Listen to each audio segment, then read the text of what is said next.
Hello and good evening from Germany. This is Jonathan Higgins doing another solo show on a Saturday evening here in Germany. Welcome to all the viewers here on your computers. I hope that you have a very good day. I'm happy to announce that I'm not by myself tonight. So let's welcome my good friend Tanzil. Oh my God, I'm playing sidekick again Yeah. until Swis comes back. Until Swiss comes back, but you're still welcome when Swiss comes back. Well, I appreciate that. Good afternoon, good evening to everybody. How are you doing? Yeah, not too bad. It's a snowy afternoon here in Canada, big snowstorm. So I told you I probably wouldn't be going out anywhere. So I'm happy to spend my afternoon with you and the punters talking some watches today. Did you shovel some snow? Not yet. Like I'll let it all fall first, and it's supposed to warm up a bit. I think over the next couple of days, so it might just end up melting. But it's going to be about 10 centimeters falling this afternoon. Wow, okay. hmm So, but are temperatures still very low, or is it around zero? So the days Yeah, are no, it's fluctuating. It's between like +5 and like it goes down to like -5. So it's at that time where when you hit up into spring, it can either rain or snow. And yeah, unfortunately today I'm getting a bit of that snow. Is it the same just like in Germany? In February, everybody can't wait to get rid of the snow tires, Mhm. and everybody's then surprised by snow late of February, beginning of March. Is it the same in Canada, Oh, or? absolutely, absolutely. Like there have been years I've had my sports car out like mid-March, Mhm. and the way it's looking, like I might not even have it out till mid-April. So yeah, I'm a little bummed by that. Yeah. No, my question was, are Canadians also very quick in changing back to summer tires?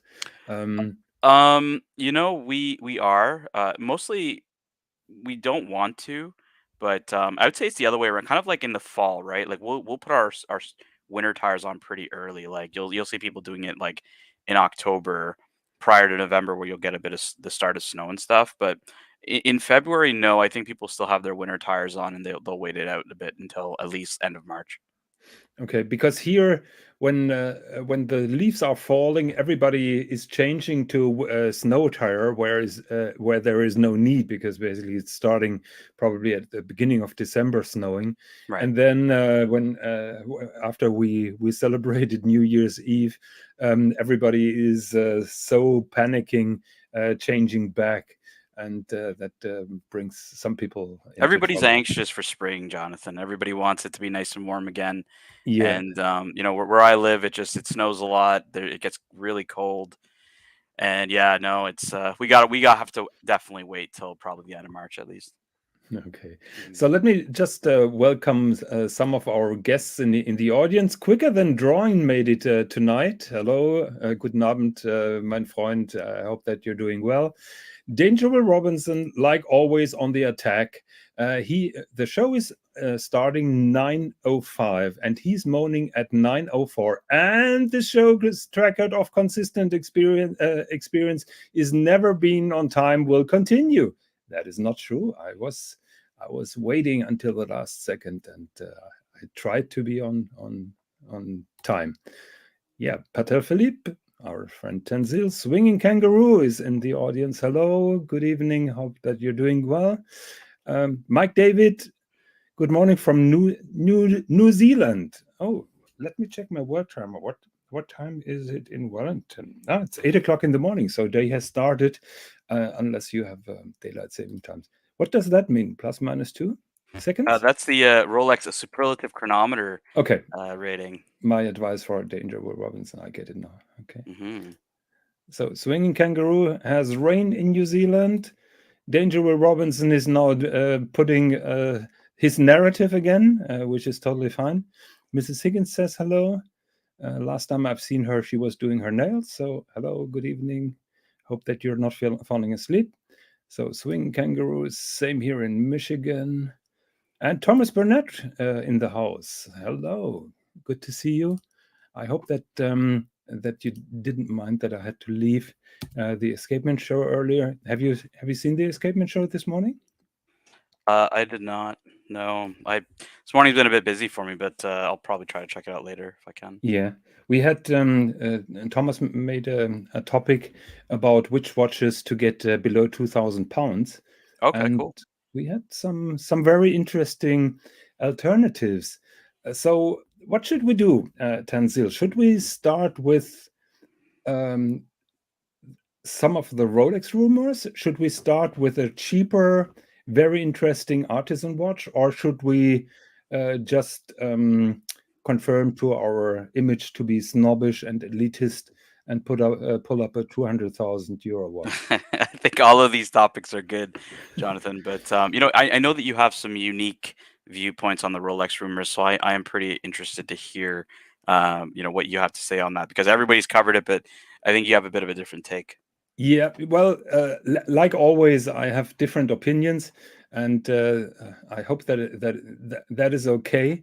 So, yeah, we all know the Rolex speculations are running hot now. I think Monday morning my time is the official presentation, and of course, Rolex being Rolex are teasing us with a teaser video, and I wanted to share that with you guys before I'm trying to share my observation.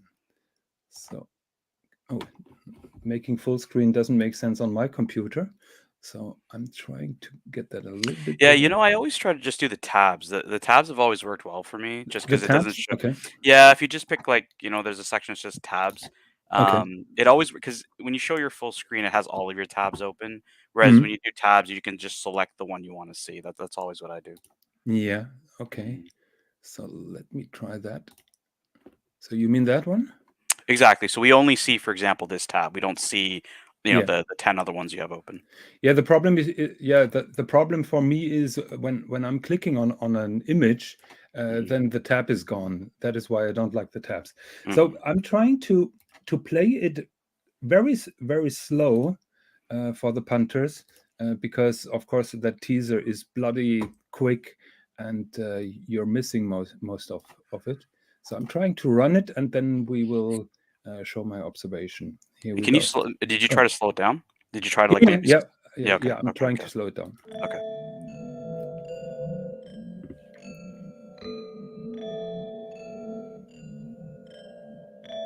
Can you hear sound with that? I can. Yeah. Yeah. Yeah. I Okay. can.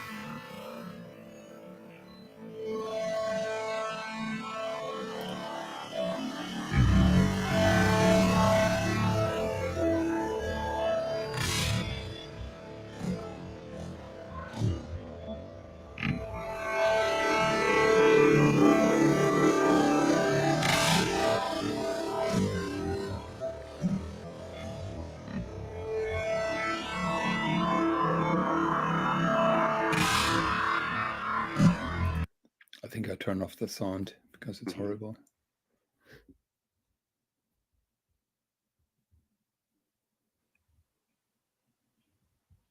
So here comes my favorite moment. This is the most controversial one. I've heard so many opinions on this one, and yeah. Hey, Swiss. I was just waiting for Swiss Hello, hello. whipping my ass for mentioning Are Rolex you here on really this channel. fucking talking about Rolex? Yep. Yeah, That's that that's was how it what hooks I. you in. That's how it Okay, hooks you in. okay. So to calm down, Swiss, calm down, Come because on, guys. You only have to wait 2 days. I mean, really a yes, day and a half now. but I'm such a prick, and I want to be the first to bring up something substantial, and That would be a many first. yeah. So many people were talking about this image and the following images. So of course it's a nice blue dial, which leads to a platinum watch, and everybody says, "Oh, this is the brand new Daytona," correct?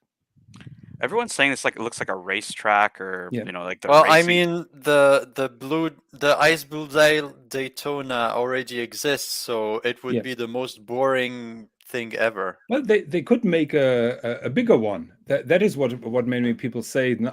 So because In they my already have a opinion, Platona. it's not happening, but That would be very interesting if they actually do a bigger one. Okay, so because I'm a smart ass, I want to point the punters to this section here, to the very left section. And as far as I know, this hasn't been discussed. What can you see here, Swis? Gray shape. What? Gray triangle thing. That is not triangle. That is round. Index. That is a round index. That is a round index. I'm going to show the video in a couple. It is not a Daytona. Ooh. Exactly. So that is a round index. And if I made another screenshot when it goes a little bit further, that is the next index. Yeah. And that is not a round index. Well, this being said, if you closely look to the Daytona, the indices are slightly rounded. Have a look at this. Slightly rounded? Look, it's scratched. What the hell? Rolex, please. Yeah, that is Rolex Rolex standards. standard finishing. So, but my point is, one second. Here you see a round index. I will play the video again. Could it be a numeral? No, it is a round dot. I'll play the video in a second. This is a round dot.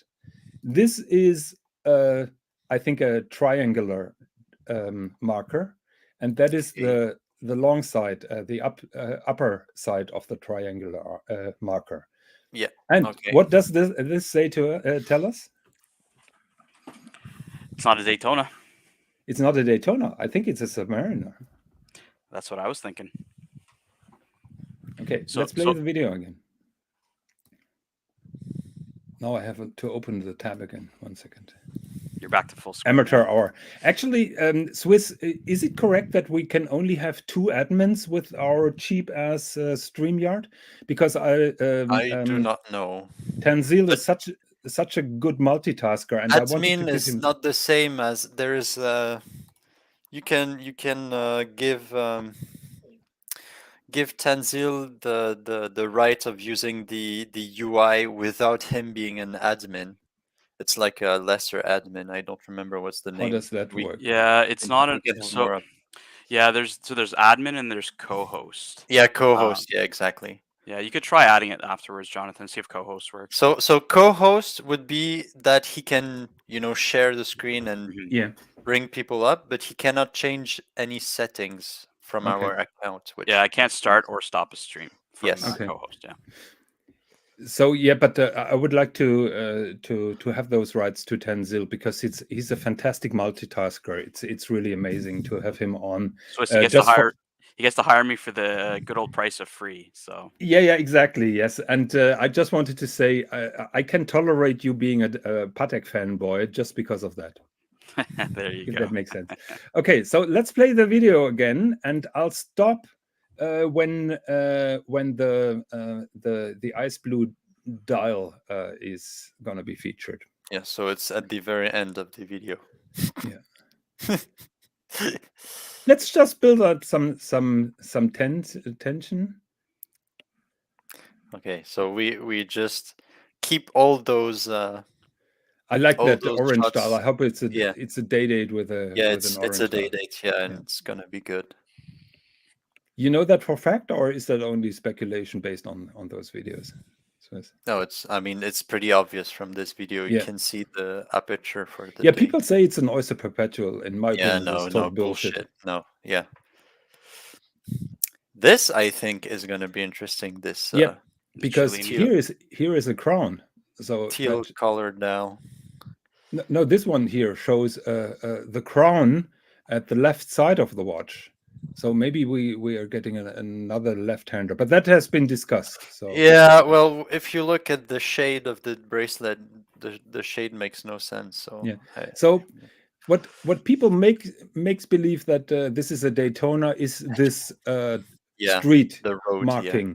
So everybody thinks it's Daytona, which is a good point, but you see, it's not a Daytona, and we will see now the blue track. Did you see it? That is a round marker. 1 second. Yeah, okay. And this is the triangular thing. Round marker, triangular marker passing by. Yeah, okay. Who is right? Well, we don't know yet, but you have some strong evidence. Yeah. So in my opinion, it's pretty clear we're getting a Submariner platinum. Daytona has a crown at 12, yeah? I think so, yes. Yeah, it does. No So, triangle yeah. for sure. No Yeah, just triangle. just a Rolex crown. Yeah. Okay. So what are we doing next? I would love to feature again the Petermann Beda. Is that okay for you, Swis? Oh, yeah, of course. Yeah. What do you think? Oh, you know I love that one, so pull it up. So it is probably one of my favorite independents. Is it gonna be kicking Lange's ass? Fuck yes. Really? Come on. Swis. Petermann Beda is incredible, and it has one of my favorite case backs in their previous watches, the Deadbeat. Absolutely spectacular, and this one is a chronograph, and it also has a beautiful case back, and even the front is beautiful. I love it. So Petermann Beda are on the record being massive fans of the datograph, and they said we wanted to make something equal to a datograph. Well, first of all, it's a split-second chronograph, so it would be comparable probably to a rattrapante. Yeah, Or where's the date? They missed the date part. Yeah, and when I discussed this particular watch with Tanzil earlier this week, I was a little bit disappointed from the movement, but only at first glance, because it lacks a little bit the complexity of the datograph. To me, the datograph movement is like a center of skyscrapers. This is more organized. This is more clean. Swis. Yeah, no, I don't agree. I think this is fantastic. The only part you can argue, this doesn't have the engravings. The engraving on the balance cock, you mean? Yeah. Mm-hmm. Yeah. Which Lange obviously have. And I had today, I went to the watchfinder store. They had Lange 1 world time, or like time zone, you know. Mm. And yeah, I had a close look at that movement, and it was fucking beautiful. And the engravings are so nice. Yeah. So I'm also missing the chatons, but then there is the point that they wanted to be something on the same level like datograph. That doesn't necessarily mean that you copy each and every detail on this particular. Look at the size of that ruby. Like what is yeah, this? I called it the eye of Sauron. Gigantic. I like that. Swis, they are bragging around the large amount of black polished steel parts, and I fail to see many of them. Could you see them? I think that is black polished. Well, in my opinion, black polish is a stupid marketing term that gets thrown around every time, and I hate when they use it. Black polish is basically mirror polish. No, it's not. No, it's yes, not. It is. And I had a discussion with Mr. Anthony de Haas from Lange and Sohne, and he told me that he can't black polish more parts because it's just so much more work compared to mirror polished. So I don't agree with that. Okay, yeah, like always. So yeah, well, he told me, and I think many people mix up mirror polishing with black polishing. I think that is a so Jonathan, why don't you describe what you feel is different between mirror polishing to black polishing, where I mean black polishing is to the point where you're not at a certain point it's just not going to reflect light. How would you differentiate the two? Mm-hmm. That is my definition. So a part which is polished to a degree where it looks black until the natural light or until the light hits the piece, and then you have total reflection. That is the definition of black polishing, and I'm just trying to Well, it's pull up. also the definition of mirror polish. Mirror, like Yeah, perfect but reflection. the process is a little bit different as far as I know, because black polishing, the art of black polishing. Let me pull that video up. I think the process of mirror polishing is not the same like black polishing. Here we have black polishing. So the part is being glued or with a lacquer on a holder. Then it's perfectly aligned horizontally.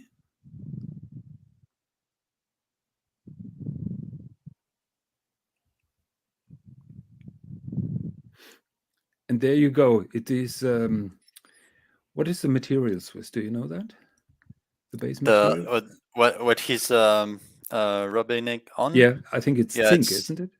Yeah, but usually the zinc is like the old-fashioned way. Mm.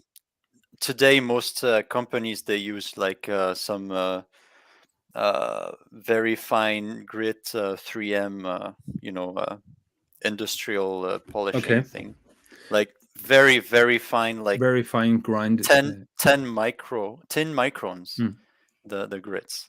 But I think that is probably the difference then. Probably.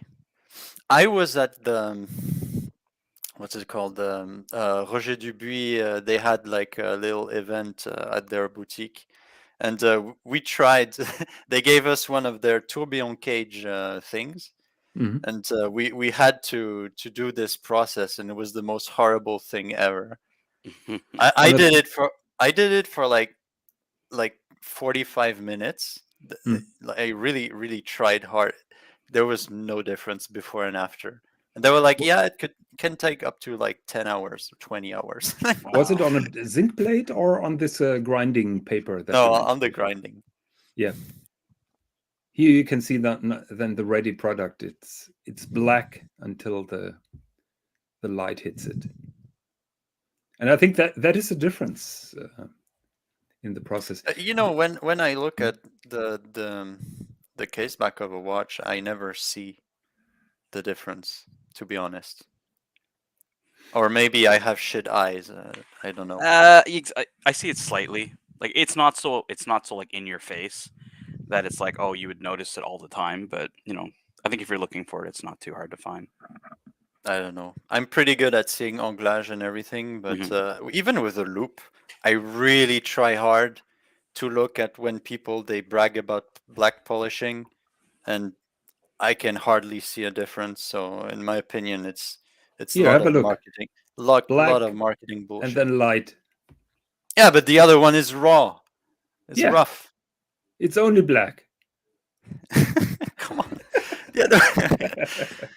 You know what? I will do more research, because to be honest, I didn't do any research about this.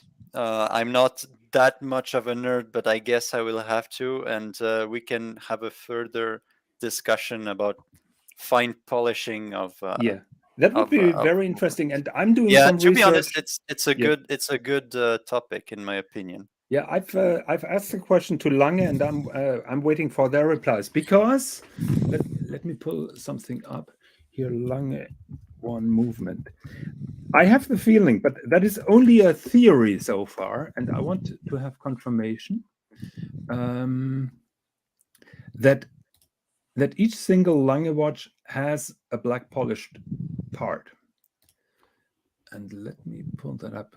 Guys, I apologize for being slow. Next time, Tanzil is pulling the videos and pictures up. Just make it easy for you, Jonathan, so you can actually discuss and not pull up. This. I hate this. So let's have a look here at the movement of the Lange one. My theory, or what I'm thinking is, so Lange has this polished part here. You see that? Yeah. That is where the pivot for the escapement wheel is. Yes. And I think that is black polished on each single Lange. But I'm waiting. Yeah, but wait, it isn't black. Yeah, it's a crappy photo. come on.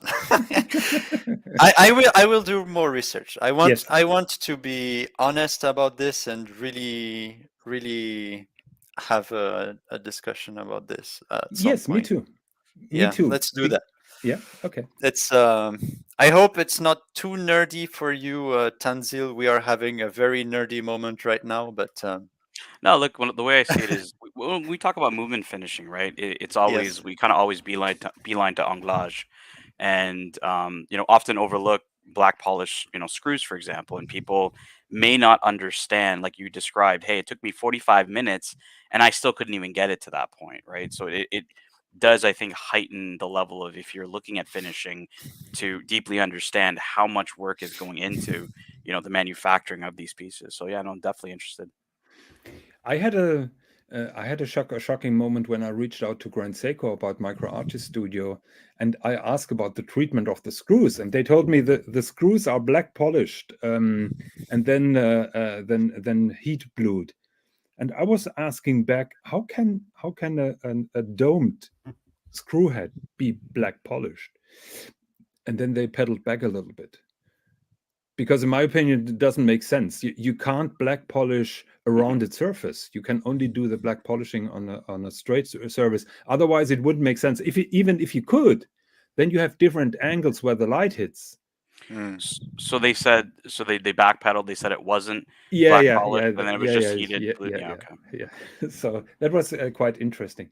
Nice. So just because Petermann Bedard is really stressing out, they researched old Lange pocket watch movements, and they found so many steel parts that have been black polished, and they took that over to their watch.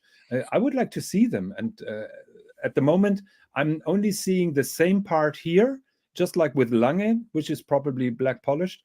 Other than that, I fail to see black polished parts. What I see are beautiful internal angles here. Yeah, here. those are beautiful. So the anglage is amazing and blows Lange out of the water, I would say.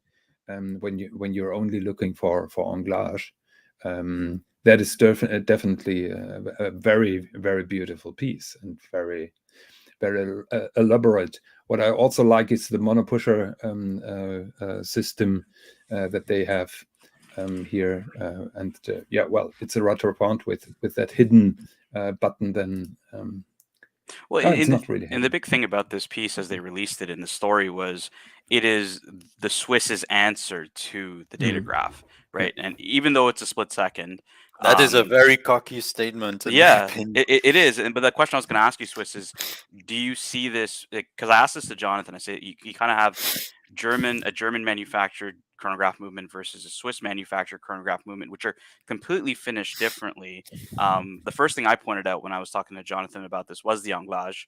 But for looking at this, comparing it to the Datograph, do you see something that is more the way the Swiss would do finishing on a movement, and they're not trying to be German, or they're not trying to be something that they're not?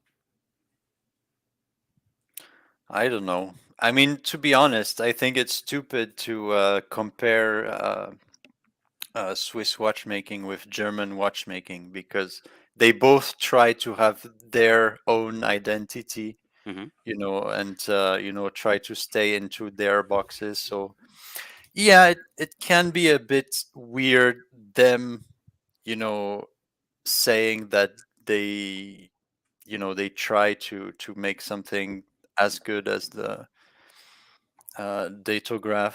I'm pretty sure it is, but it just sounds that they are trying to clickbait us slightly, in my opinion. Well, I think they successfully pulled Jonathan in. So no. I'm very relaxed because there is one thing that no chronograph, no matter how beautiful it is, can't take away from the Datograph. The Datograph was the movement that kicked the Swiss manufacturers' ass and got them moving. And may I say, and that is with some substance, I put it out, the in-house chronograph movement from Vacheron and from Patek Philippe are still very much based on the Lemania architecture. Oh, the manual, they are like entirely based on them. Well, they say now they moved in-house, but I still see the 2310. It is. Yeah, because it is. They say they moved in-house. Okay, so they bought the rights and they produce it entirely in-house, Okay. but the design is the Yeah. Okay, so 2310. here we don't have a disagreement. Here No, you can we see agree. I agree totally. Yeah, okay. Here we can see the supposedly black polish part, probably that one as well. I don't know. It's for sure a gorgeous movement, very nicely done. What I like is that they managed to hide that clutch a little bit better than on usual rattrapants. You know, usually there is a big fork here in the center, and this is only Like here a big pinch that like Yeah. pinches the. Yeah, and they hit that brake pretty well here. That is a brake that engages and disengages with that center wheel that stops the second central second counter. Mhm. Beautiful, also from the What's the price of that watch? 250. Damn. They sold within the first day. They made a limited no edition of shit, 10, yeah. sold out immediately. Fuck. And is this going to be on display at Watches and Wonders? I don't think they are at Watches and Wonders. Yeah, I was going to say Swis could do some investigative journalism for us. I don't think so. Yeah. And they are not at the AHCI thing either, which is a shame. So Monday, I'm going to the AHCI event. And apparently, Ajime Asaoka will be there, the brand. But I am very, very... I would be surprised if the man is there. So, who knows? I might be surprised. We'll see. We'll see. Yeah, because he makes some basic watches with what's the name of his is it Kurono? Is it? Yeah, Kurono. Yeah, Mm-hmm. but Hajime Asaoka is also a brand of very, very intricate Japanese watches, and they are beautiful. So I am excited to see the brand Ajime Asaoka. We have here a comment by Watches63. What happened to Swis? He went away for 6 months, and this new one agrees now with Jonathan. Yes, it's a weird guy. Yeah, I was into conversion therapy, apparently. They stick some electrodes in my brain. We have Saad in the house. Hello, good evening. We have Chris, who says hello. Swing Kangaroo, Chris is here. Chris says hello. Yeah, $250,000. Yeah, that hurts.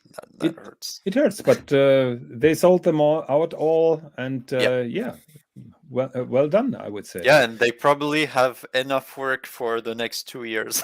Yeah.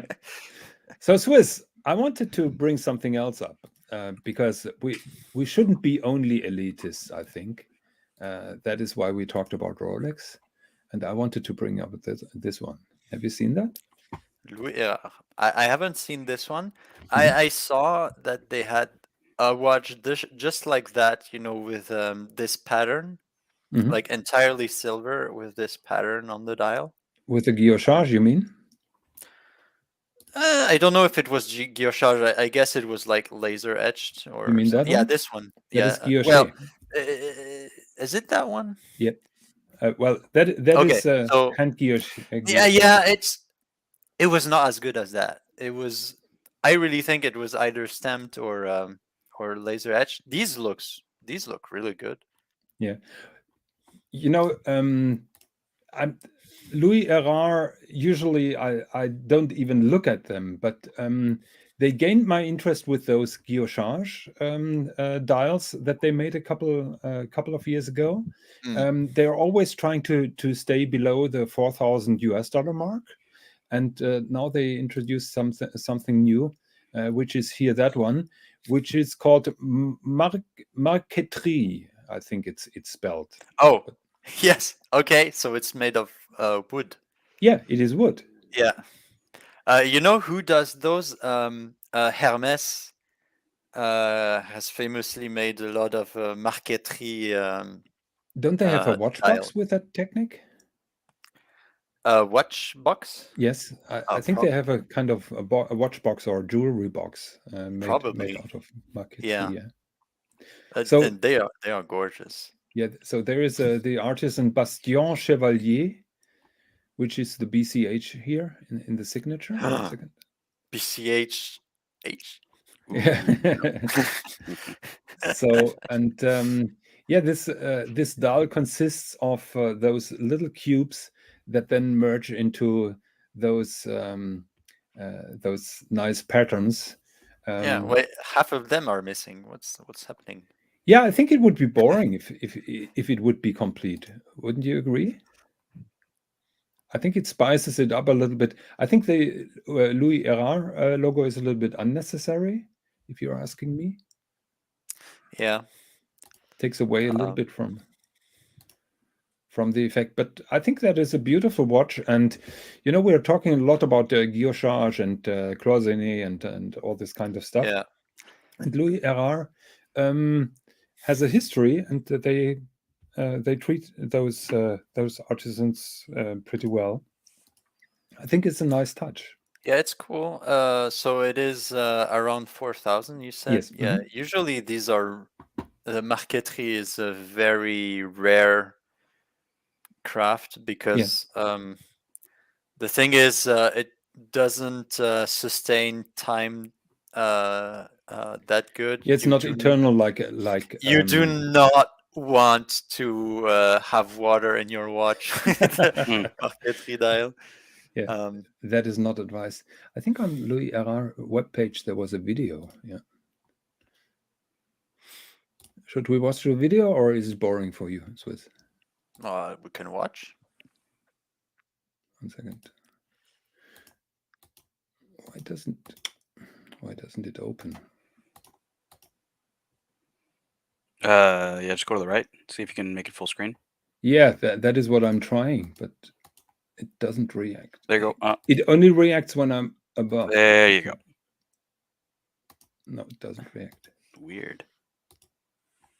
Oh, I have an. No, I thought that I have a pop-up, but it's not there. That's weird. This one's a limited edition, right? 99 pieces. Yes, 99 pieces, like always. Let me pull that up again. Maybe now it works.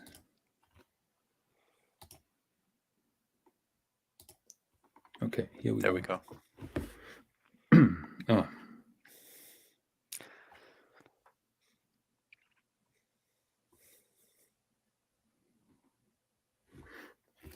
So here you can see the artisan checking his books of wooden supply.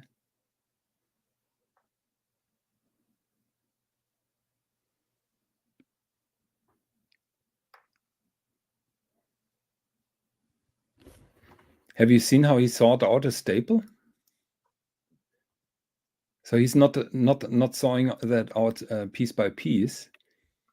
He's making an entire staple. 1 second. Yeah. Here you can see it. Yeah. So he layers those wood leaves. Yeah, to make a lot of them. Yeah. And probably have them consistent then. Yes.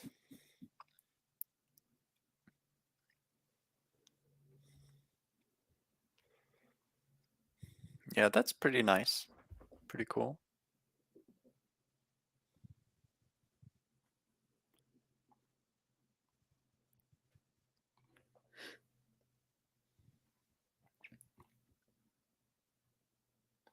I think that's a very nice touch.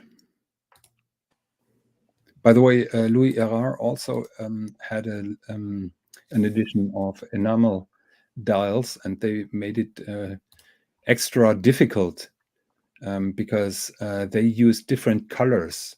So usually the process is you have the white dial, you put some layers of white enamel, and then you print for example, blue color on it, but this is also a kind of glass powder, so blue colored glass powder, and you fire that up. But they went as far as putting then red applications on it as well. Was also like 4,000. I don't know when that was done. Early last year. It's nice.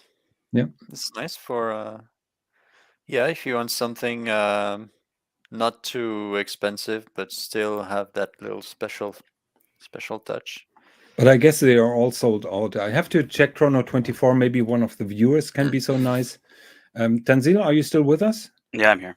Because you're so silent, you're terribly bored by those. I was looking at the Salida movement when I was. Yeah. Well, Look, I get it. That's why it's exactly fairly affordable. I mean, if Cartier does this, it would be 20,000, right?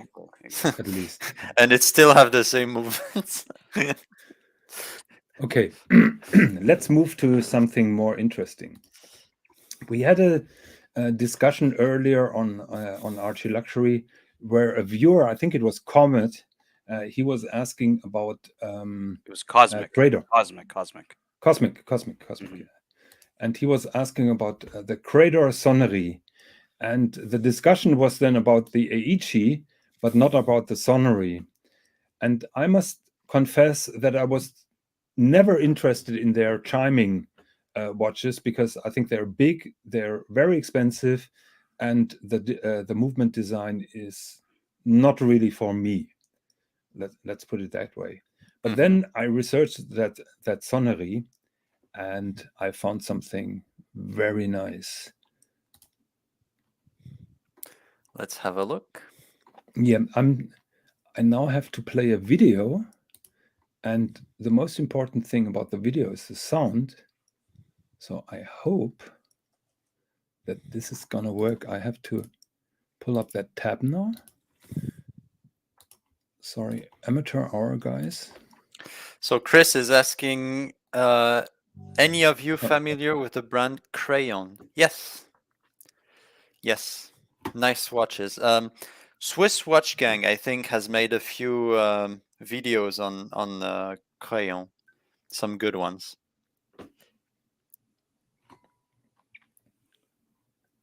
Okay, so I'll try to play the video, and the most important part of that video is the chime, and just listen to that. I've never heard that in a watch.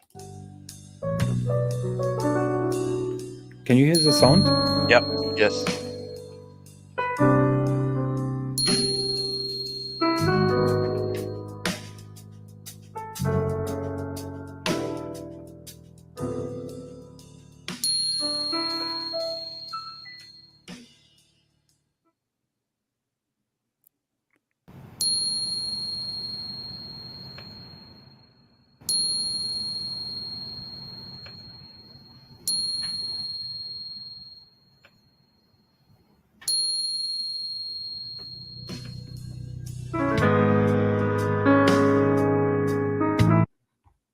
Should I play it again? Or was it enough? Yeah, play it once more because that I think it's very interesting because I think they are using a bell instead of a gong. Is that true? Exactly. Yeah. That's the point. That's exactly. So it was point. that bell structure that he was striking with his yes. little. So the bell is upside down on his desk, and he's hitting it with a metal pen, and that sounds goes through my bones when I hear that. Yeah, it's so clear. It has and it's a long-lasting sound. Yeah.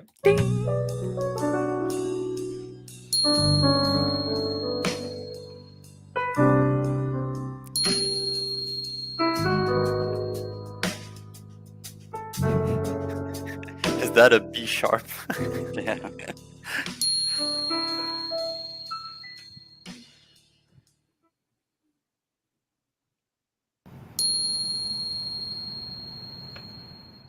Yeah, that is pretty nice.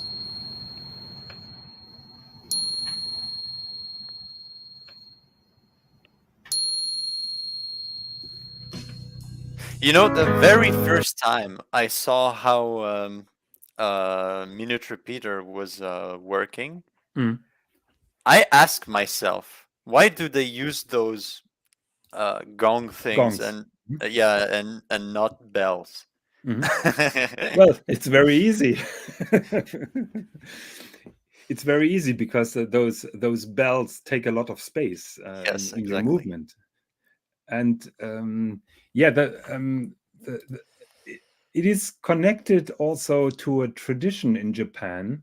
Um, in the days before we had electric clocks, or even when nobody really was able to afford a watch, they in Japan they had those public bells, those big bells, and they have been chimed every 3 hours, and they just made 3 gongs, and that was the inspiration to make this watch. And this watch has this traditional Japanese striking mode. So I'm gonna pull that up. So you can see here, you can set this hand on the bottom. You can set it to silence, of course. Then original means that original old-fashioned Japanese gong. It only gongs every 3 hours, 3 times, and then it's silent for another 3 hours. Or if you set it to sonary, then it chimes at the full hour. Yeah. Very cool. And that's it. Yeah, that is very cool. And you can also have a minute repeater or no, an hour repeater function on this particular watch. Now, there is an interesting breakdown that shows a little bit the internals of this particular watch, and I would like to show that to you.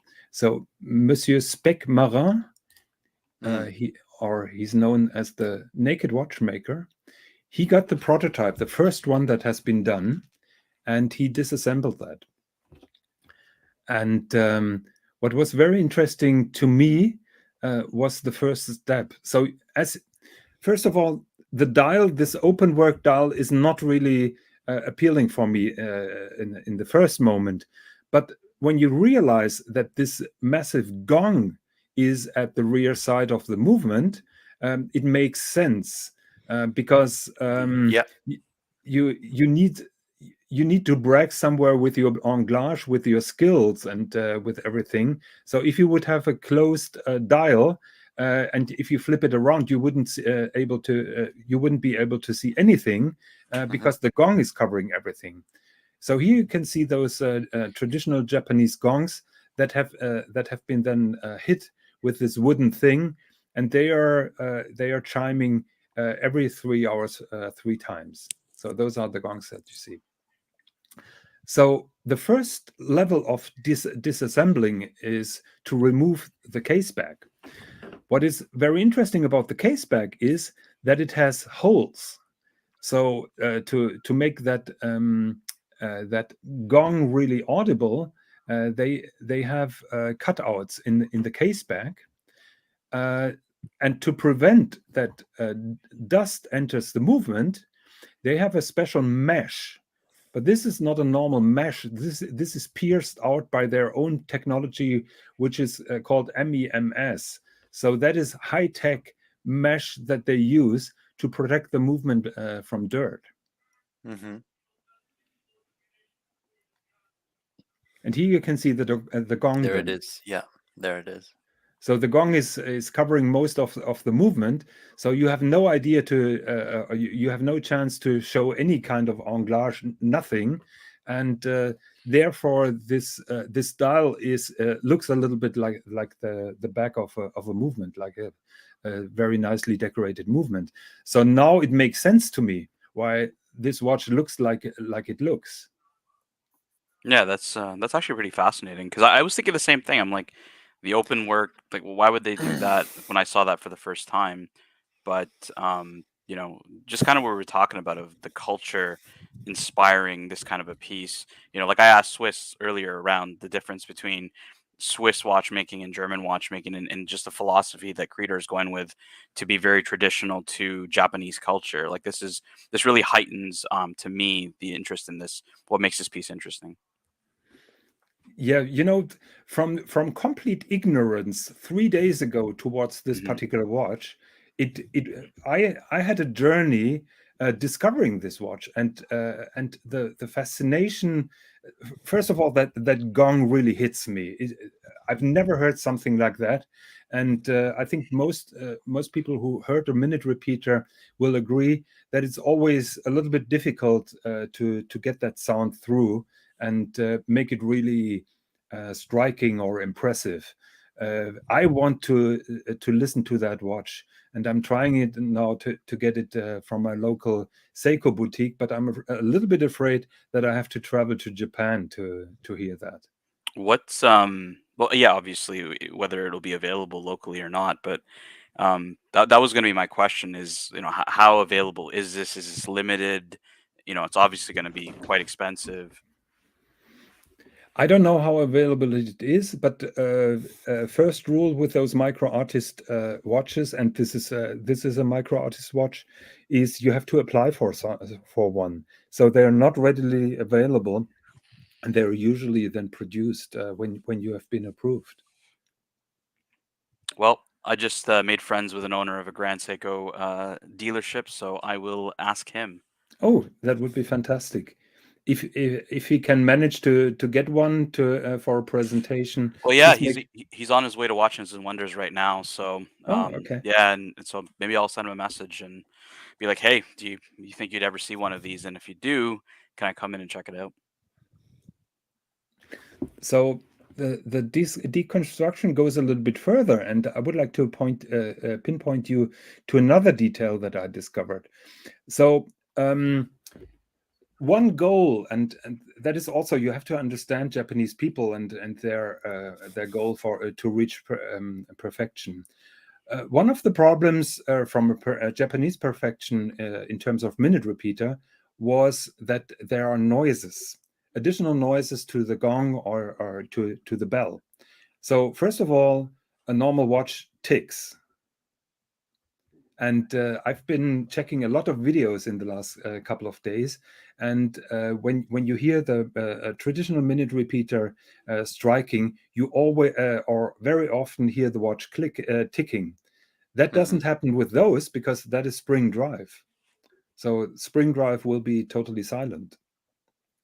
That is one advantage. The next advantage is traditional minute repeaters are using a technology which is called the governor. Swis, Yeah, can you explain this makes some sound, yeah. And so yeah. Maybe you can explain it better. No, please, I will please, you explain it because I'm trying to pull up a video while you're talking. Or is it? Am I? I mean, asking yeah, I can explain, but basically, when you arm the mechanism, in order for not the gongs to go too quickly, you have to regulate the speed of the chiming. So you cannot have an escapement just for this. So what they use is they have sort of contraptions that spins around, and basically this the spinning of this they call it the governor, regulates the speed of the chiming, so it doesn't goes like bing bing bing bing bing all at once. So it stays unison basically. Yeah, we have been talking about that when we presented the Grönefeld chronograph. Yeah, because it also has the governor to slow down that motion when the and usually now they also really like to show those on the movements. Yeah, and so I found usually when there is a minute repeater, they like to show off the governor turning. Yeah. I found a video showing a Cartier minute repeater where the governor is clearly be seen. So how does a governor work? It is basically two levers that are spun with very high speed, and those levers are pivoting then out to have a kind of gravity brake. So the faster it spins, the more the levers spin out and slow the motion down. Now, when the spring is getting weak, the speed is slowing down. Those arms then go into the center, and that speeds up the process. It's a little bit like an ice skater doing these pirouettes. When they extend their arms, it slows down the motion. When they get the arms slow to their chest, that speeds up the process. But the purpose of it is to ensure that the chiming is struck in uniform succession, Exactly. not like like Swis was saying, just going like in a quick rapid fire, basically. Yeah. Yeah, they try to prevent the following effect. So, for example, if a minute repeater is striking then 11 hours, you have 11 chimes, and you want to have those 11 chimes with constant pauses between intervals. Mm-hmm. Yeah. If you have a normal spring, we've been talking about that when we are talking about constant force. A spring is usually, when it's fully wound, it's stronger than when it's almost finished. Yeah, basically it will go bing, bing, bing, bing, bing, bing, Right, bing, right, bing, right. Exactly. bing. Yes. It won't be uniform. Yeah. So those minute repeaters are using this governor. On this particular Cartier one, you can see it in the middle, spinning and then slowing down. Hopefully, once again. Spinny spin. Oh yeah. The problem with those fast spinning governors is they're really fast spinning, and they're quite heavy, and that makes a kind of snarling noise that sometimes you can hear. Yeah, exactly. And the Japanese perceived this to be a problem. And what Crador did to solve this issue was they are also using a governor, but that governor serves as an air brake. And I think that is a very cool solution. So let me show that to you. Air brake. Oh. Yeah. So here on this picture, you can see the governor, which is also spinning, but that is only a very small plate that is not heavy. Yeah. Yeah. And here are the two arms, and that is a high-tech edged spring that then regulates those arms. So what happens is here on that video, and I'm very happy that I found that video, and you can see how thin those arms are. They're not as thick as a traditional governor, and they serve as an air brake.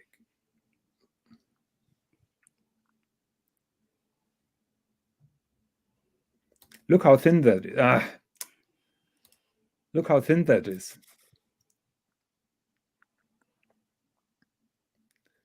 So basically the function is here to compress air.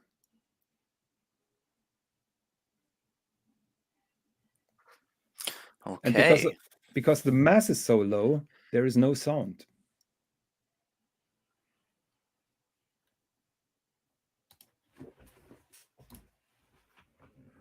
What do you say, Swis?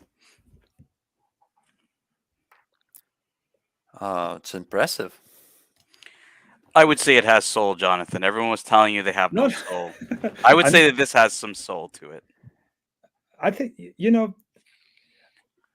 I don't know if I would say it has some soul, but I mean... Well, here's the thing, Swis. This is where it all started was, Cosmic asked about the Creedor watch we were just looking at, and it immediately got into this whole discussion about, not having soul and pulling up the wrong watch, and obviously it sent Jonathan on his journey to learn about it. But so Swis says it has no soul, Jonathan. I don't know.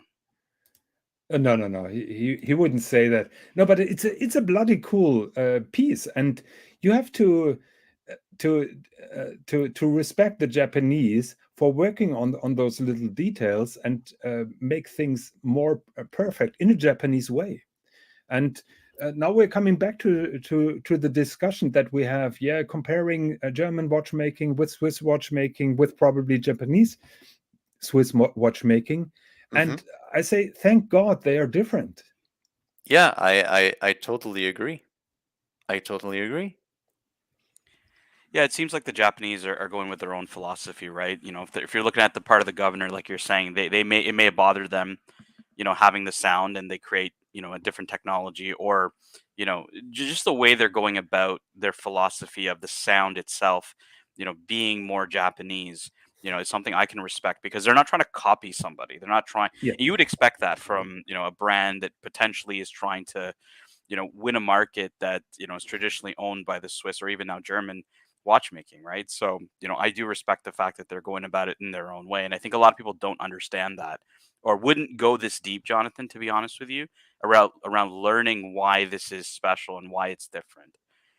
Because honestly, Swiss, what ended up happening in the discussion is that it goes into this whole thing about Grand Seiko and the brand, and just ignorance, I would say, surrounding people's just lack of understanding around the philosophy of the brand, and you know, and they have a wide spectrum of watches, right, all the way down into their, you know, entry pieces compared to something like this. So, you know, to me, it's extremely fascinating.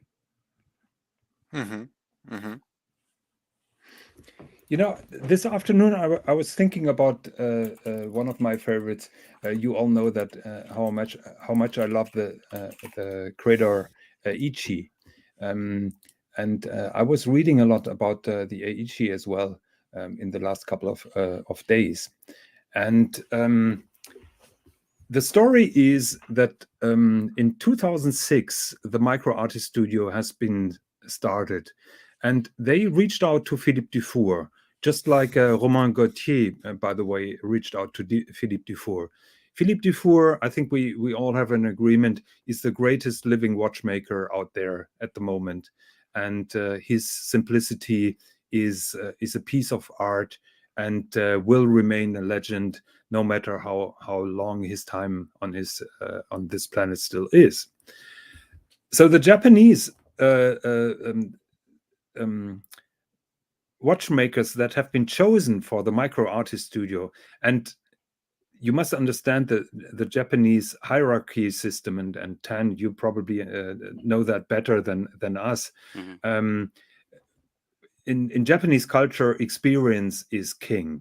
Yep. And so only the most experienced watchmakers will be chosen for such an endeavor, for such a project like the Micro Artist Studio.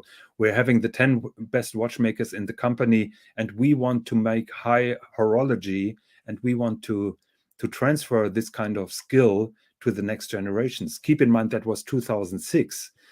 We're now 2023, where we have all those crazy independent watchmakers that really do high-end horology.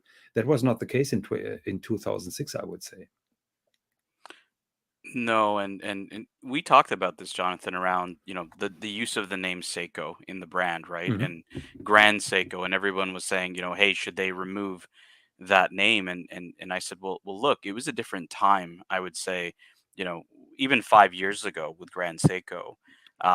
You know, and they've really come a long way, you know, obviously from 2006. I'm talking even 2015, 16, 17 to today. And yeah, Dufour has a massive amount of respect, I know, for the Micro Artist Studio. Um, I don't know if that's part of the story or whatnot, but you said they reached out to him, you know, Yeah, just. they reached out to him and they visited him. Mhm. And now, from the car industry, the Japanese have a bad reputation, I would say, because in the 1960s, Japanese industrials visited the German car factories, took pictures, noted everything, and then copied for their own domestic car productions.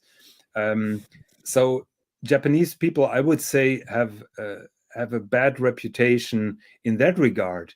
But Philippe Dufour, I think, at that point of time, he was afraid that his art was dying, and I'm pretty sure he had great respect for those seasoned experts who had that big experience, and he understood that Japanese culture of of senior experts, and I would guess they met with great respect because they are still in touch with each other, and the story is out there that the Japanese watchmakers, for their very high-end watchmaking, for the anglage, the perfect anglage done by hand, they couldn't find the proper wood in Japan. And they saw that wood at Philippe Dufour's atelier, and they asked him if he could give them some of that wood, and he did. And sometime later, he reached out to them and asked them, "Do you need more wood?" And they replied to them, "Thank you very much, but we now managed to develop a wood here in Japan with a botanical institute, I think in Hiroshima, and now we have our own wood." So that's how far that dedication goes. And I think it shows a lot of respect between experienced craftsmen. And even though you can't see it at first glance, just like with this Crater, how well it's made, how many man hours are going into this particular watch, just the way that we just had with the sonary. Yeah, but like, look, in today's day and age, right? Like you talk about simplicity, right? I think in today's day and age, everything needs to be in your face. Yeah. Bling, big watches, tool watches, something you can see across the room. But like you're talking about, craftsmanship, art. This is all in subtle details. Yeah. And to me, when I look at something like this, it really earns further inspecting, and that's the part I find most enriching for me in terms of watch collecting and being an enthusiast, is going beyond just the absolute obvious in your face, right? So that's always how I saw the Aichi itself, being extremely simplistic but having its own parts to discover, when you actually look closely at the piece. Yeah. Yep. And that is a Japanese simplicity with many Japanese elements that are not in your face. And I think that's exactly the point.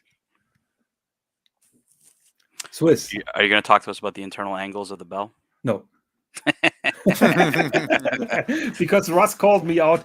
I memorized it incorrectly, and there are no sharp internal angles on the bell. I said that incorrectly 2 days ago. Yeah, but why would you do that? Then you mess up the resonance. Here there is no resonance. Swiss. No, I mean the bell. We meant the bellflower. The bellflower. That flew over your head, Swis. No. Okay. Yeah, no. I was thinking of the bell on the other one. That is the bellflower on the mainspring cap, and the story. The first story was, this is a floating river, and those are two frog eyes. Now they are saying that is the stem for the bellflower with two leaves. Yeah, I always thought it was two leaves. Yeah. Okay. No, but yeah, frog eyes are those two. Oh. Those are called the frog eyes. Okay. Okay. I thought we were talking about shitters today. I don't think we've talked about any shitters. That was a little bit. That was the biggest shitter I've ever seen in my life. It's because I think Jonathan's being a little coy, right? Because all week, Swis, I don't know if you've been following, but all week it's been about Grand Seiko and this and that, and it's been kind of going back and forth. I didn't have time to follow. Yeah, no, it's been all week we've been talking about it. Yes, and since I came out that I own a $57,000 Grand Seiko, people are calling me mad, and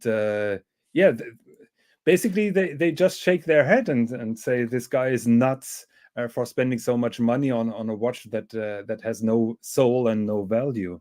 And in the name, right? A lot of people, and I was saying this like 7 years ago, people did care, about, I don't know if I want to spend that kind of money on a Seiko.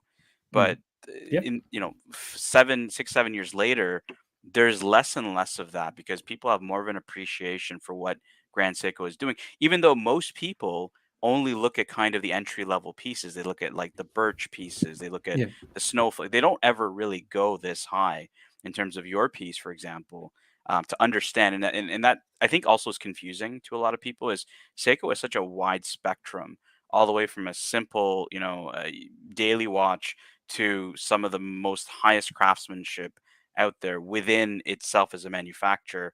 That watches have snobbery in it as well, right? Watch collecting, people don't like, people buy brands and stuff like that. So I don't know if they'll ever get away from that, but I know that it's significantly shifted in the last 7 years to having a lot more respect from the watch collecting community. You know what? I'm gonna tell you something. I am 100% sure those guys that were complaining about the watch having no soul or whatever bullshit they were saying, they are the exact same guys who would complain about resale value. Oh, for sure. For sure. Probably you're right. And in that discussion, Swiss, I abused you for being the witness, because you're Swiss to the bone, and you're very stubborn with your Swiss watches. And you've seen my 57,000 Grand Seiko, and I think you liked it. Yeah, it's I love how amazing. you call it the 57,000 Grand Seiko, because you don't want to talk about the reference number because it's annoying as shit. Well, I'm gonna pull it up in a It's second. amazing. And I had it on my wrist. It has a perfect size. It's beautiful. And even the watchmakers at Anderson, they were amazed by it. Yeah, but everybody says that they just wanted to be polite to me. They didn't want to piss me off. Well, look, like I remember Swiss saying on JJ's show, when you go in Geneva, you're basically a nobody unless you're wearing a Nautilus 5711. That's what you see. He's like, you don't see AP Royal Oaks, you don't see any of that. You see, if you want to be somebody of somebody, you wear. But the question is why, right? It's a status symbol. It's not because people Yeah. love Patek Philippe. Because if they did, fuck, there's better watches you could buy for that kind of money from Patek. Yeah. But that's just And I want to precise that's relevant only for the business world. the business But world. since Geneva is mostly business, banks and whatever, yeah, it's Nautilus or Daytona. Everything else is shitter. Even the Royal Oak, it's a shitter. Yeah.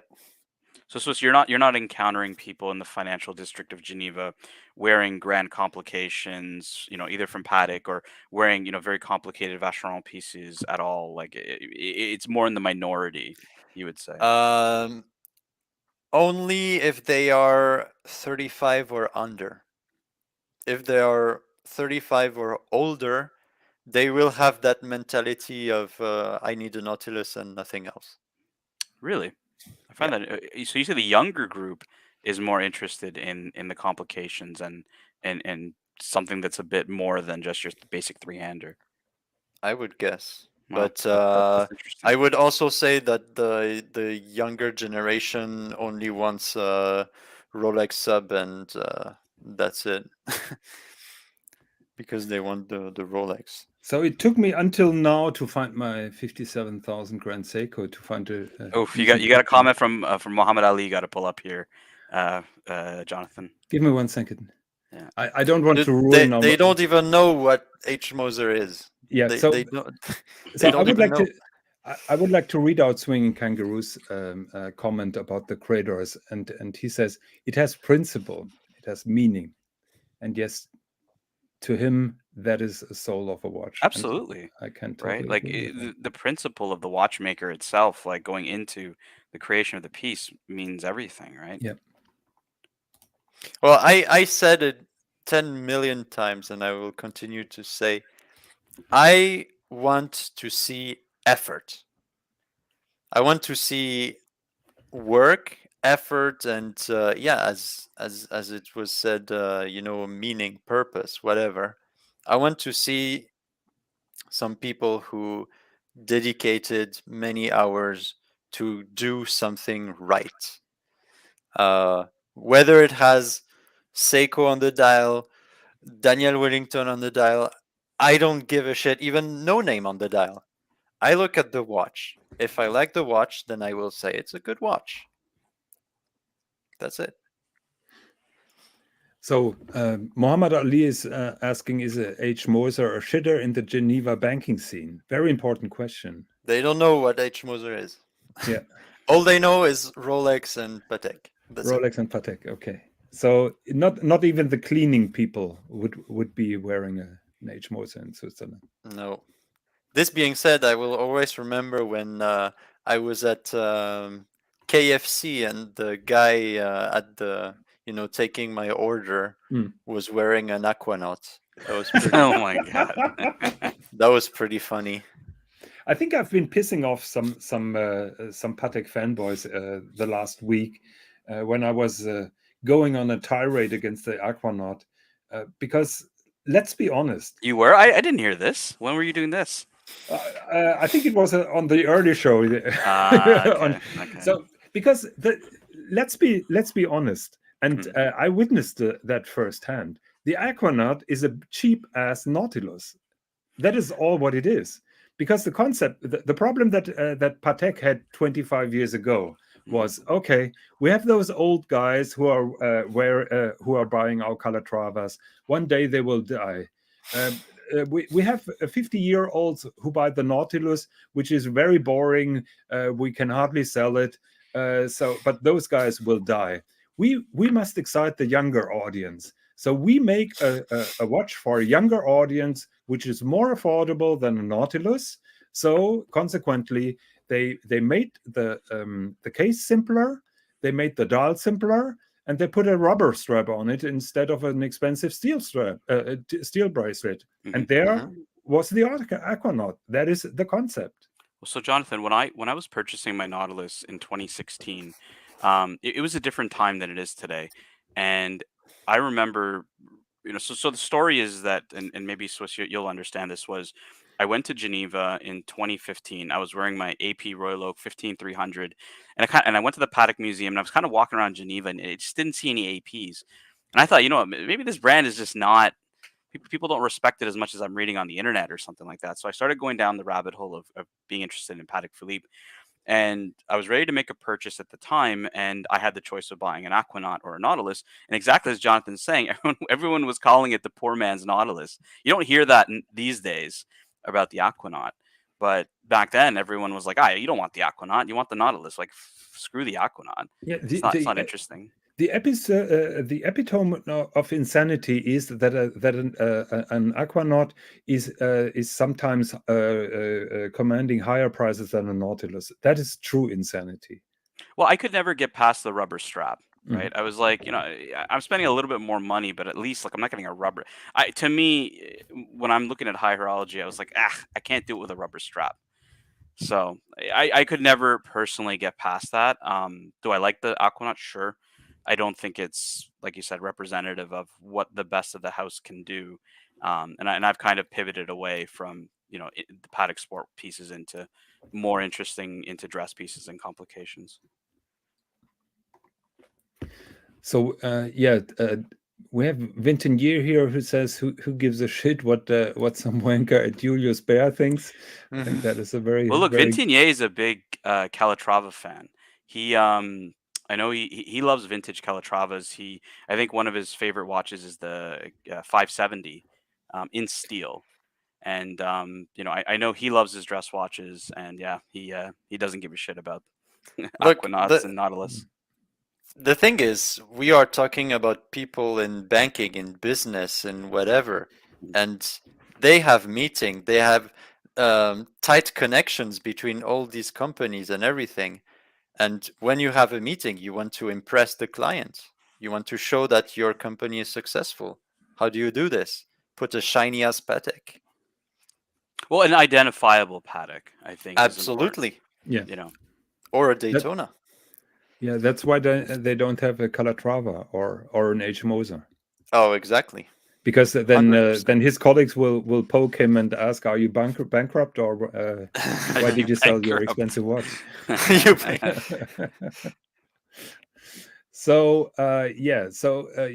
Watches 63 says that Grand Seiko is more overpriced than Credit Suisse. There's a big. Look, Jonathan, I think my presence here has brought a lot of the Paddock fans to your Oh show. yes, Even yes. Fella's asking. He's been waiting eagerly for your opinion on something. Okay. My opinion. Oh my God. Mhm. No, but I just wanted to point out the difference in opinion because Voodoo says that this Grand Seiko you're showing is very sophisticated. Thank you very much, Voodoo, and yeah, good evening. So we have now 51:59, and I'm not ashamed to say that I have to Google that. Wait, John, your Gonseiko is not spring drive. Is it spring drive? It's spring drive, of course. Mhm. Of course, It is it's spring sold drive. as spring drive. Yeah. Just one information: all the pieces from the Micro Artist Studio are spring drive. Oh, There is okay. no mechanical. There is no automatic movement. Grand Seiko is proud of spring drive, and all their watches are spring drive. Yeah. From the I Micro have to say I'm not the biggest fan of spring drive, but I do respect people who actually enjoy it. Yeah, maybe we do it on another evening. The pros and cons of spring drive. I know that it's very controversial because it's kind of high end with traditional watchmaking, but then on the other hand, you've been visiting watch manufacturers recently. Every watch manufacturer needs high end in the production process in a kind of way. Would you agree with that?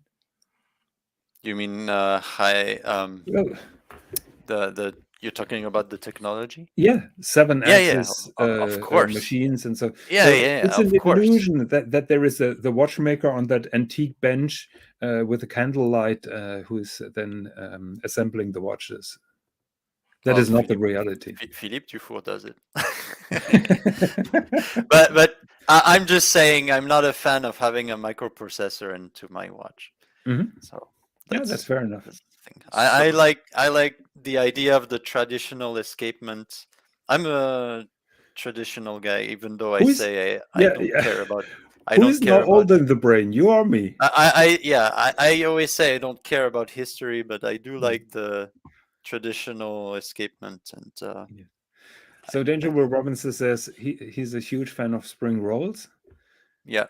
And Vintenier says comparing spring drive with mechanical is like comparing a chat GPT with a human being. I think that's drastic, but they're trolling you, Jonathan. But I'm telling you, before you stab everybody through the heart about the 51:59, there are three big fanboys in the chat between Chris Fella and Ving Tinier on this watch. So before you scorch the earth, I'm just giving you fair warning. 1 second. I have to Google it because I don't know the reference. It's a retrograde perpetual calendar. Oh, that's beautiful. Mm-hmm. 1 second. I've actually tried on this watch years ago at an AD. What's the size of this watch? 38 millimeter. Oh, it's a good size then. Mm-hmm. Yeah, no, it fit nice on the wrist. The lugs, I think the lugs may be the only piece that when I tried it on, I was like, it's a little too classic for me. But overall, I did like this piece. What is happening here? You didn't pay your internet bill. Yeah, probably yes. Too many open tabs. Jonathan. I don't know what's. So. Okay. 1 second. Yeah. It is very. The dial is kind of very old-fashioned, in my opinion, with those big elongated Roman numerals. I do like the retrograde date. I am not a fan of the placement of the apertures for the day, date, and leap year. Other than that, I think it's a beautiful watch. And, obviously being Patek, it is the highest of standards. I do like the shape of the case and the lugs. Actually, I do like that. I think it's obviously these guys are looking at it as they'll probably get it on a deal, just given it's like you said, its dial layout, its traditional look, And so they feel it's a very underrated watch, and they kind of wanted to hear Jonathan's opinion of the aesthetic, what he thought of it. Maybe not about the price. Like, I don't think you need to get into that, but whether you actually like this watch or whether you think it's not something. When were those made? Like early 2000s? Mm, Bit after, bit before? probably after. It was still available, like I think 6-7 years ago when I tried it on. Okay. Mhm. So personally, I love retrograde date displays. I'm a big fan. In my opinion, with all respect, this watch is badly executed. It could be so much nicer. The hand is too short, in my opinion, but what really turns me down on that watch are the crown guards or the quoted crown guards or whatever that is. I mean, what the fuck is that here? I'm Tanzil and I. We had the discussion about crown guards on a Calatrava, and I will always say that what is the point of crown guards on a Calatrava? This is not a tool watch. You're not smashing that around. You're not using it in water. Crown guards have the purpose to protect the crown in terms of water resistance. That is their purpose. So why putting crown guards that are an indicator for a tool watch? Well, it's an officer style case back, right? So I'll show you. Maybe I'll put a link in the private chat. You can scroll through some more pictures. You might So get a that better would idea. be the hinges, or Exactly. I put it in the private chat, The Jonathan. hinges at the front.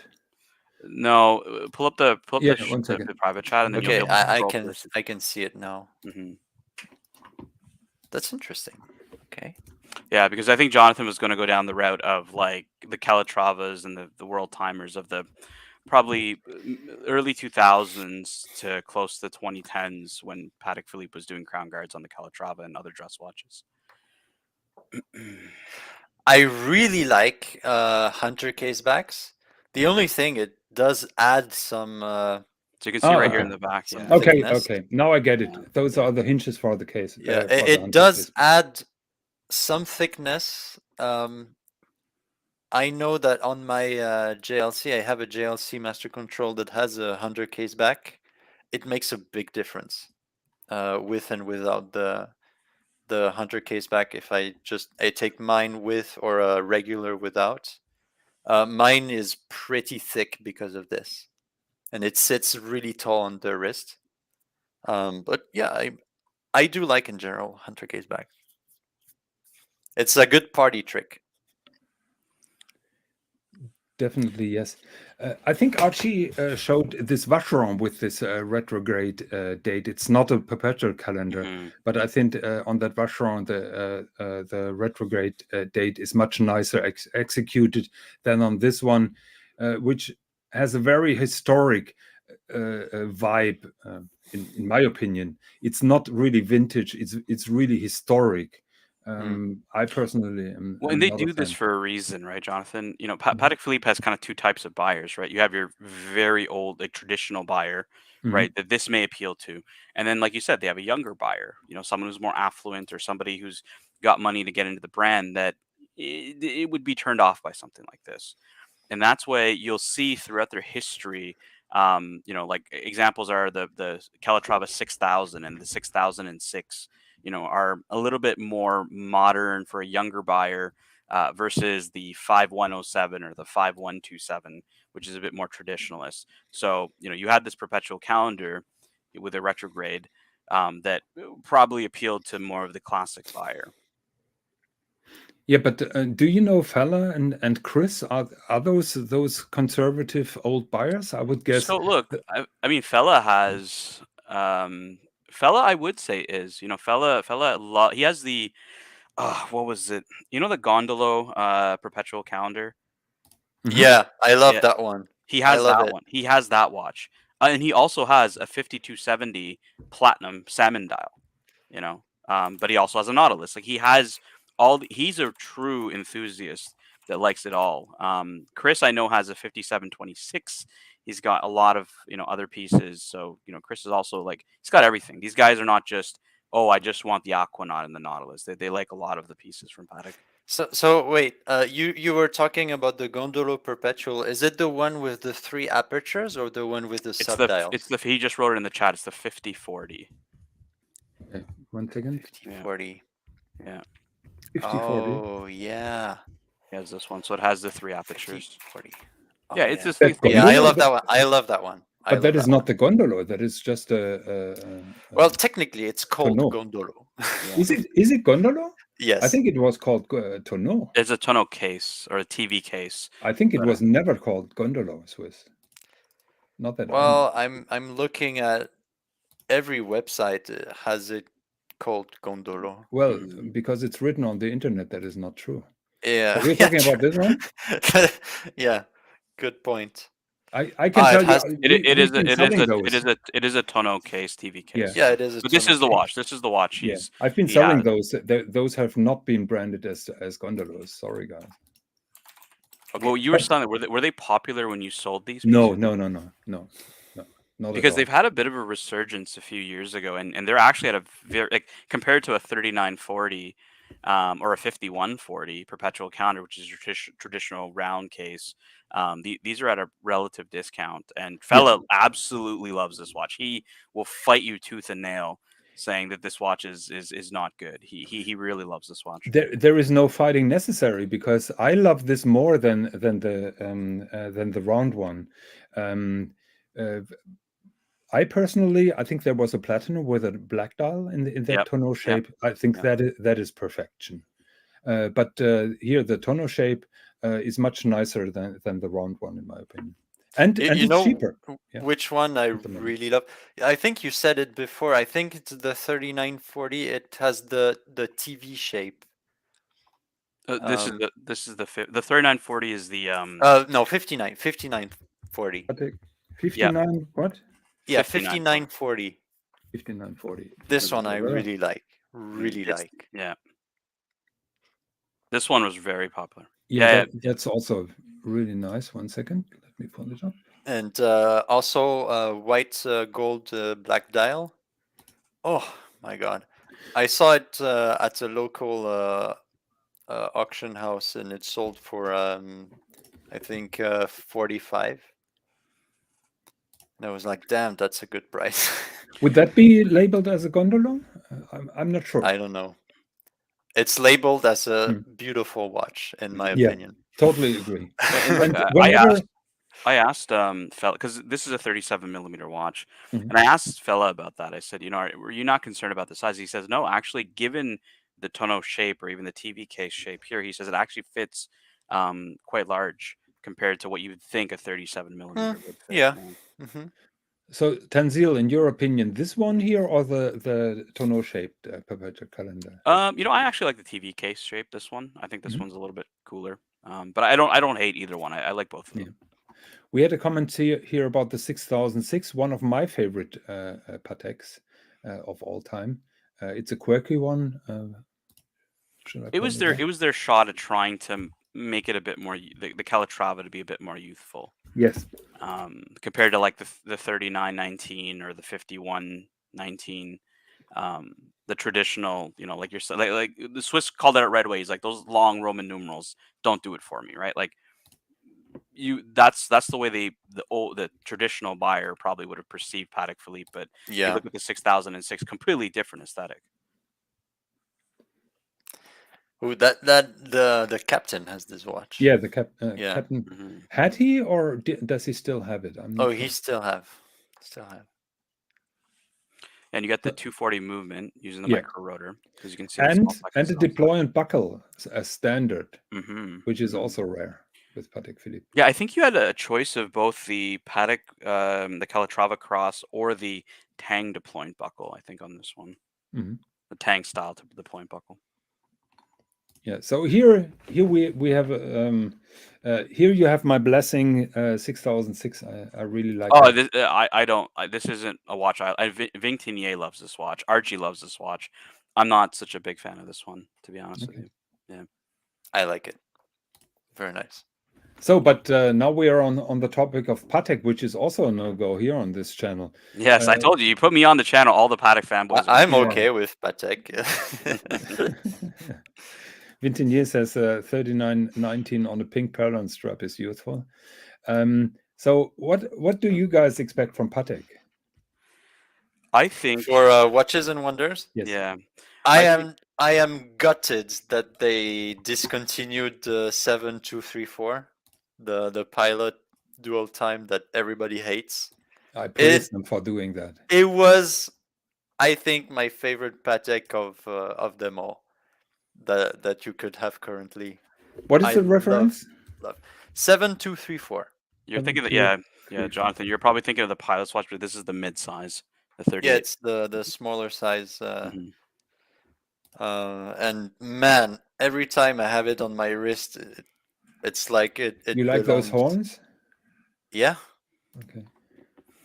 While you pull that up, I'll kind of give my predictions. So if you look at the Patek catalog, they've discontinued the 5230 in basically every metal except for platinum. So I do feel that the World Time lineup is going to get refreshed in some shape or form.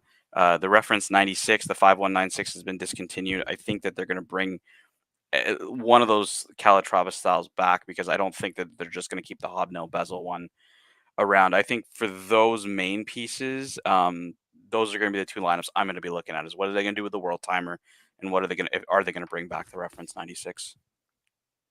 Do you think so is the cloisonné dial officially discontinued now? No, it's available.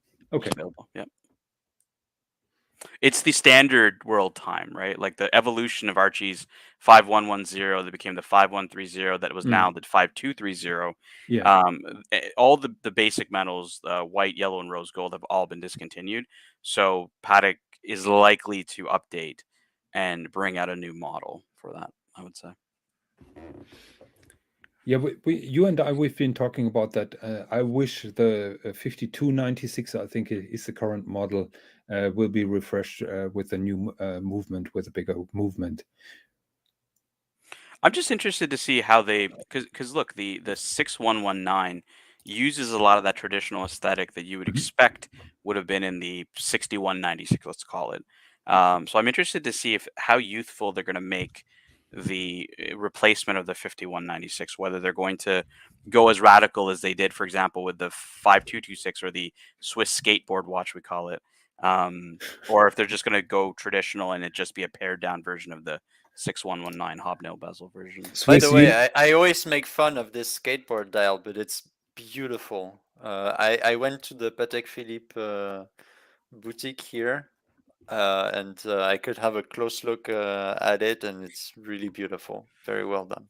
Chris, I don't think the Aquanaut's going to get discontinued this year. It would have been discontinued it would have been off the website by now, I think, if they were going to discontinue it. But it does need to get updated. I mean, obviously the Aquanauts in the 5167 is pretty old. Oof. Higgins, a stab through the heart. I must troll the Patek fanboys a little bit. At least they put perlage on the. That's just like pouring salt in the wound. Like why would you do that? Yeah, but that's how it is. Yeah, it's it is definitely. This is one of the pieces that really irks me is that like it's a manufacturer finest hour. No, and think about it. When I had my Nautilus, I was like, how the hell does this watch not have hacking seconds? And how is the clasp so flimsy?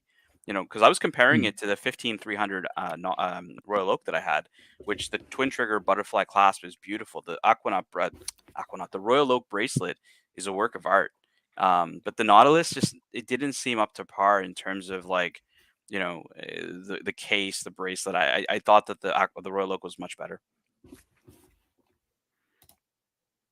Yeah, that tiny flap clasp thing on the Nautilus was the worst thing ever.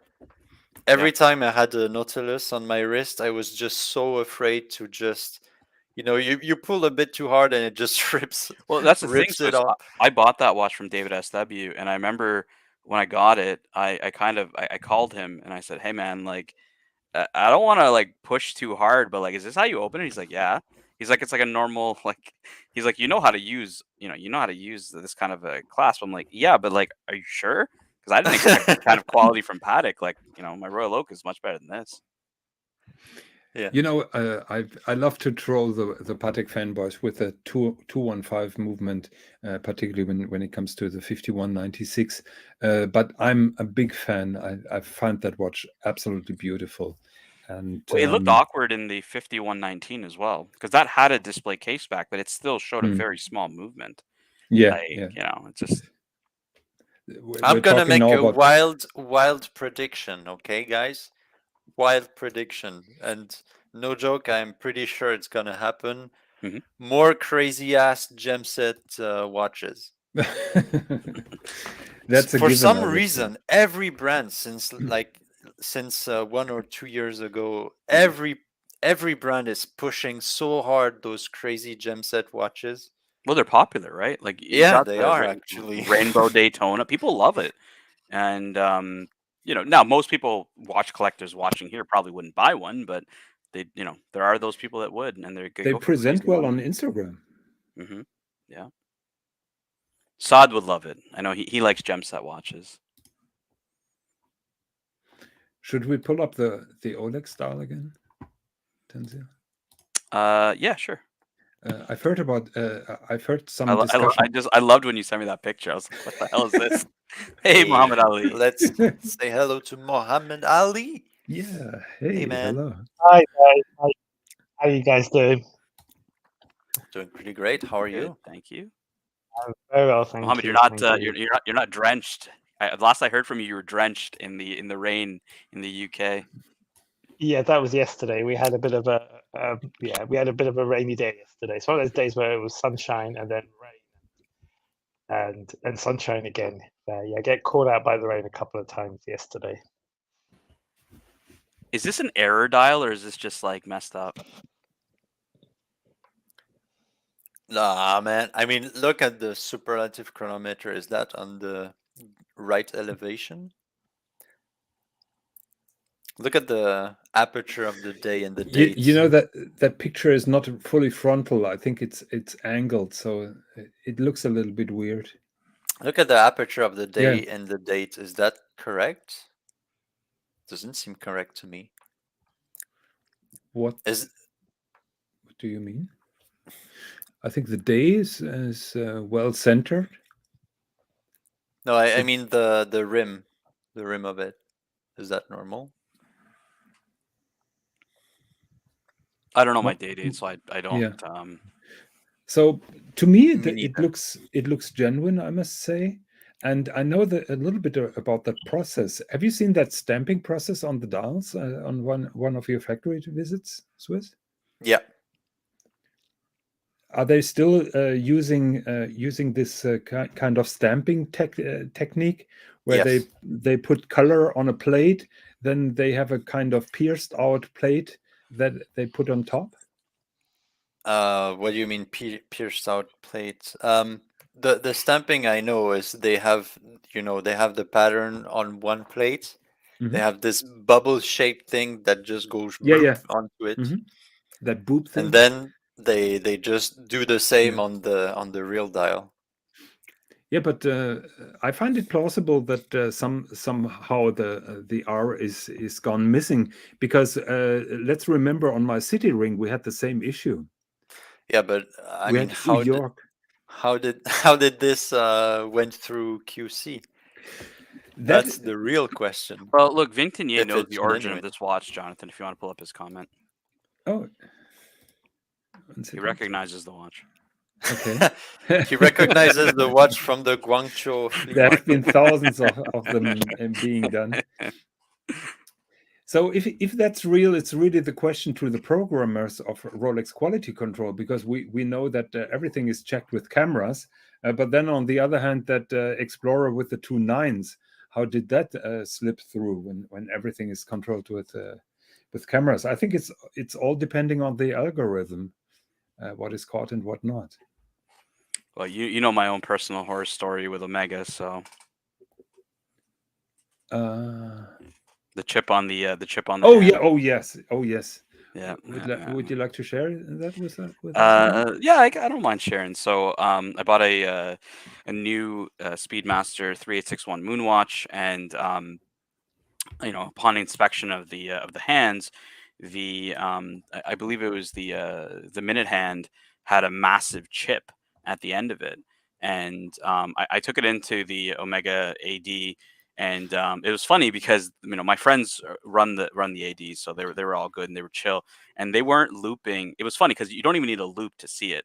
They weren't looping the right hand; they were looping the hour hand, and they thought I was being a little OCD because there's a bit of an imperfection on the hour hand, but it wasn't visible to the naked eye. And then I said, guys, like, do you not see what I see here? You take your loop off. And then they saw it and they're like, oh shit. So they put a note into Omega, like kind of put it at the front of the list, because the watch is like brand new. They're like, come on.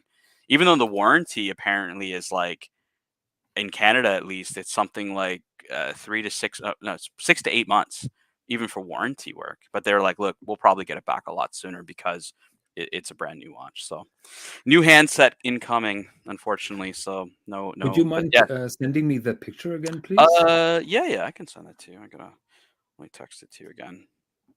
So Muhammad Ali, you were talking about a future incoming in the next days. Did your watch arrive? It did, yes. I did get my watch, and I'll just, if you'd like, I could give you a quick show of it. If you want to. Absolutely. So here we go. We put the camera on. Full screen on Muhammad Ali. Fantastic. And here another 56. Another 56. Look at that. Ooh, nice.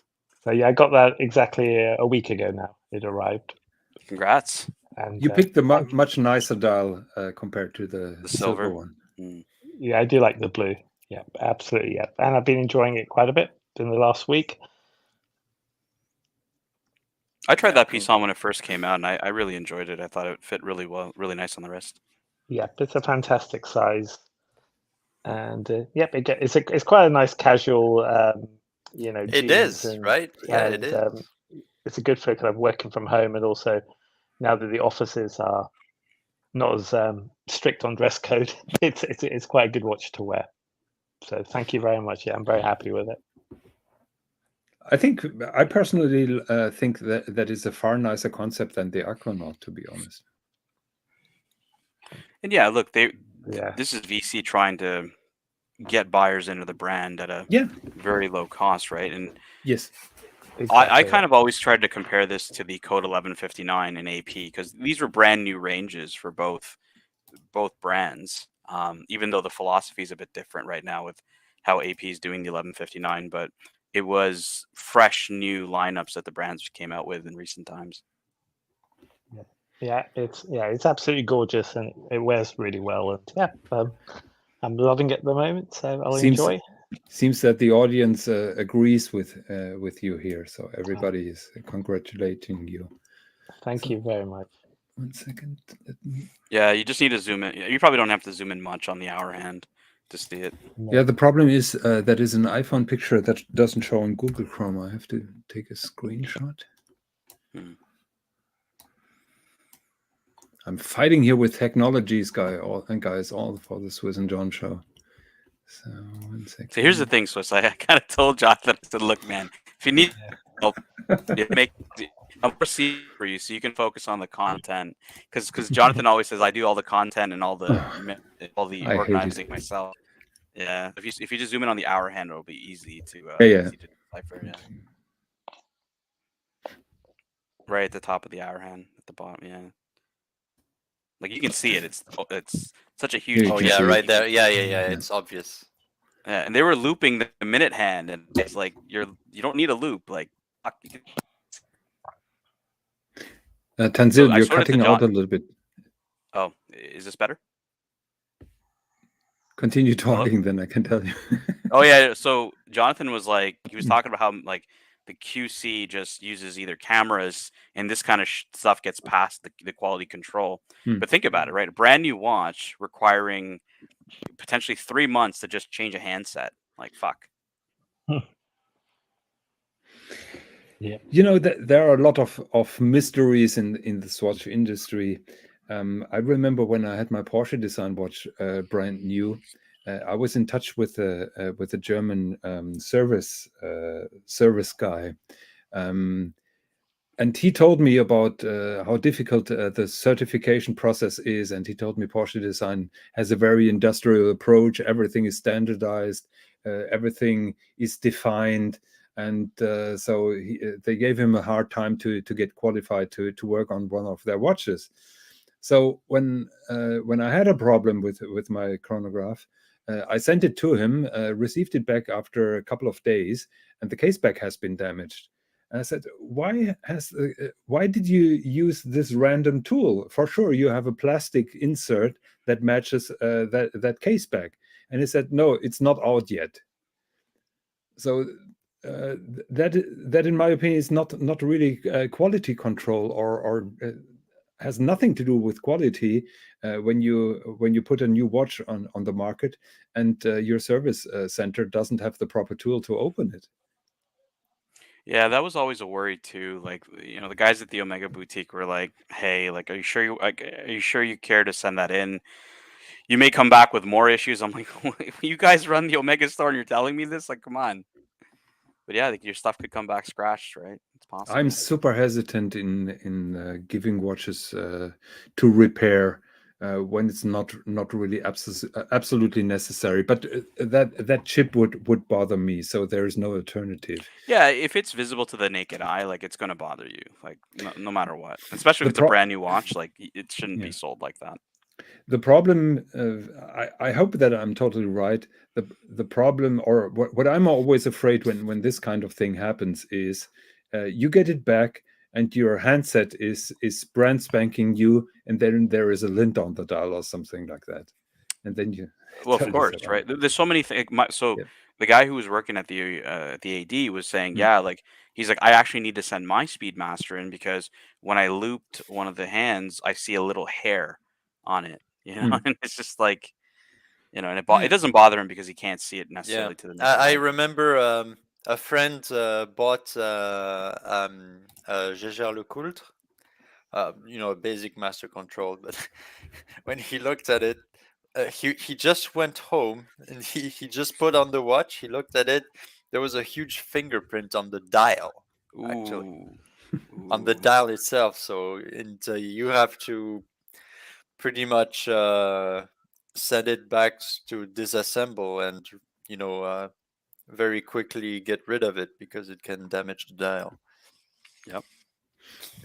So Weldon Watches has a question. Could you guys rate my Philips Picolik piece unique? I wonder if you like it. I'm ashamed. I don't know which piece unique you own. Tanzil, do you know that? I don't. I don't know, but I do like Felipe Piculic's work. I think he makes some beautiful watches. I think we discussed it. He was asking if anybody had Instagram, so he could send I don't know if Swis or John, if you guys want to drop your Instagram for him to send the picture. I don't have Instagram. I'm sorry. It's fine. If I could, here, let me ask him to send it to me. Isn't it World of Watches? World and Watches. Yeah, World and Watches. Okay, I just dropped it. World and Watches. If you want to send me, if you want to just send me a photo to my Instagram, I can pull it up.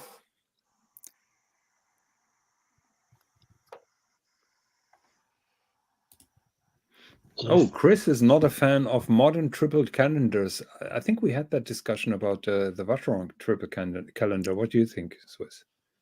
Modern triple calendars deserve extermination. Why is that? Why is that? I don't see why he would hate triple calendars. I think they are perfectly valid.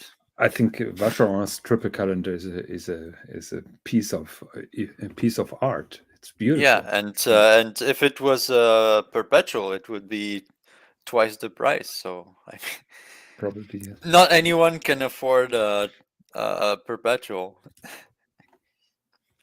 I'm gonna link his Instagram in the private chat, Jonathan, for you to pull up. I can't open the Instagram because I'm not logged on. You can. You don't have to have an account. You can just click the link. Let me check. It's public. Okay. Yeah. I can see. It has some beautiful details on the back. Yeah. Yeah, I really like it. Really like it.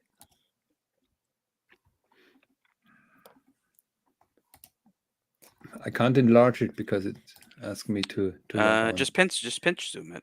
You're using your Mac or using a PC? I'm using Mac. Yeah, just pinch zoom.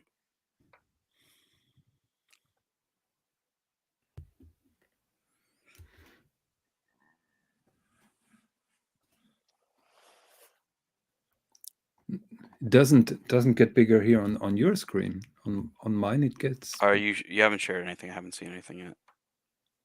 Oh, sorry. Yeah. If you share it and just click the picture, we should see it now. Okay. This is why Swis, he was like, I think I need another admin. Look, that first one, and you Yeah. can see the movement on the Yeah, right. just click it. Ooh. If I click it, it says here. Yeah, I mean, you still Okay. Yeah, but now you can see it. Yeah. Here's a movement. That is a peso, isn't it? So It's if I remember correctly, Felipe Piculic uses basic unitas movements. Isn't that correct? I cannot recognize those by Yeah. by eye. But they are basically some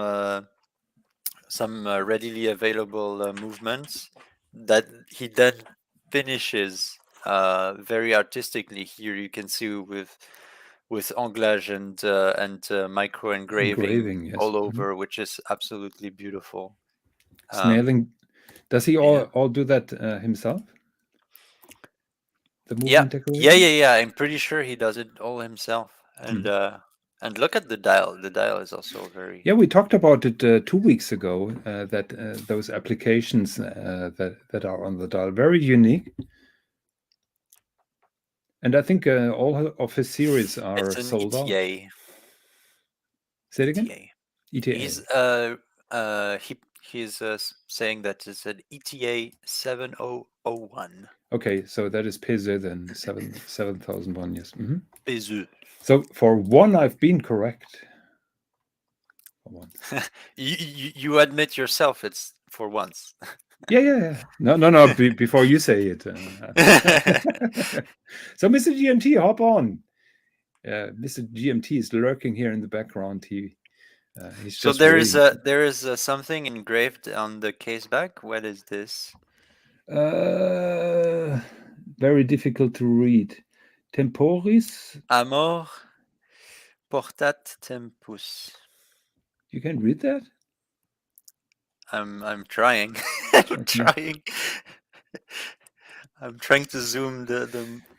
So that means love is temporary or timeless. We need a Latin translator, please. Are Someone you French? in the chat. French is a Latin language, so.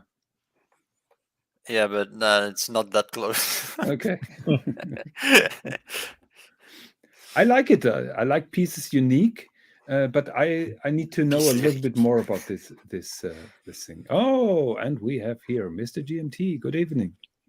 Oh, hello. How are you? What's going on, boys? What's happening, boys? What's going on? Hey, How's man. things? I miss you, Swis. We're just having some fun. Are you joining? Okay. I thought I'd join on for a couple of minutes and see how you boys are going. Keep you guys in line, you know what I mean? Thank you. I don't want you guys to get too crazy, you know? What's happening? What have I missed? We behave well. Well, we've been talking about some elitist shit and also, Usual shit, right? Yeah. Usually, yeah. What you would call soporific topics, but aren't you meant to be at the isn't the Watches and Wonders on this weekend, or is it next weekend? No, next it's week. next. Well, for me it's the entire week, but Okay. for everyone else it's the weekend only.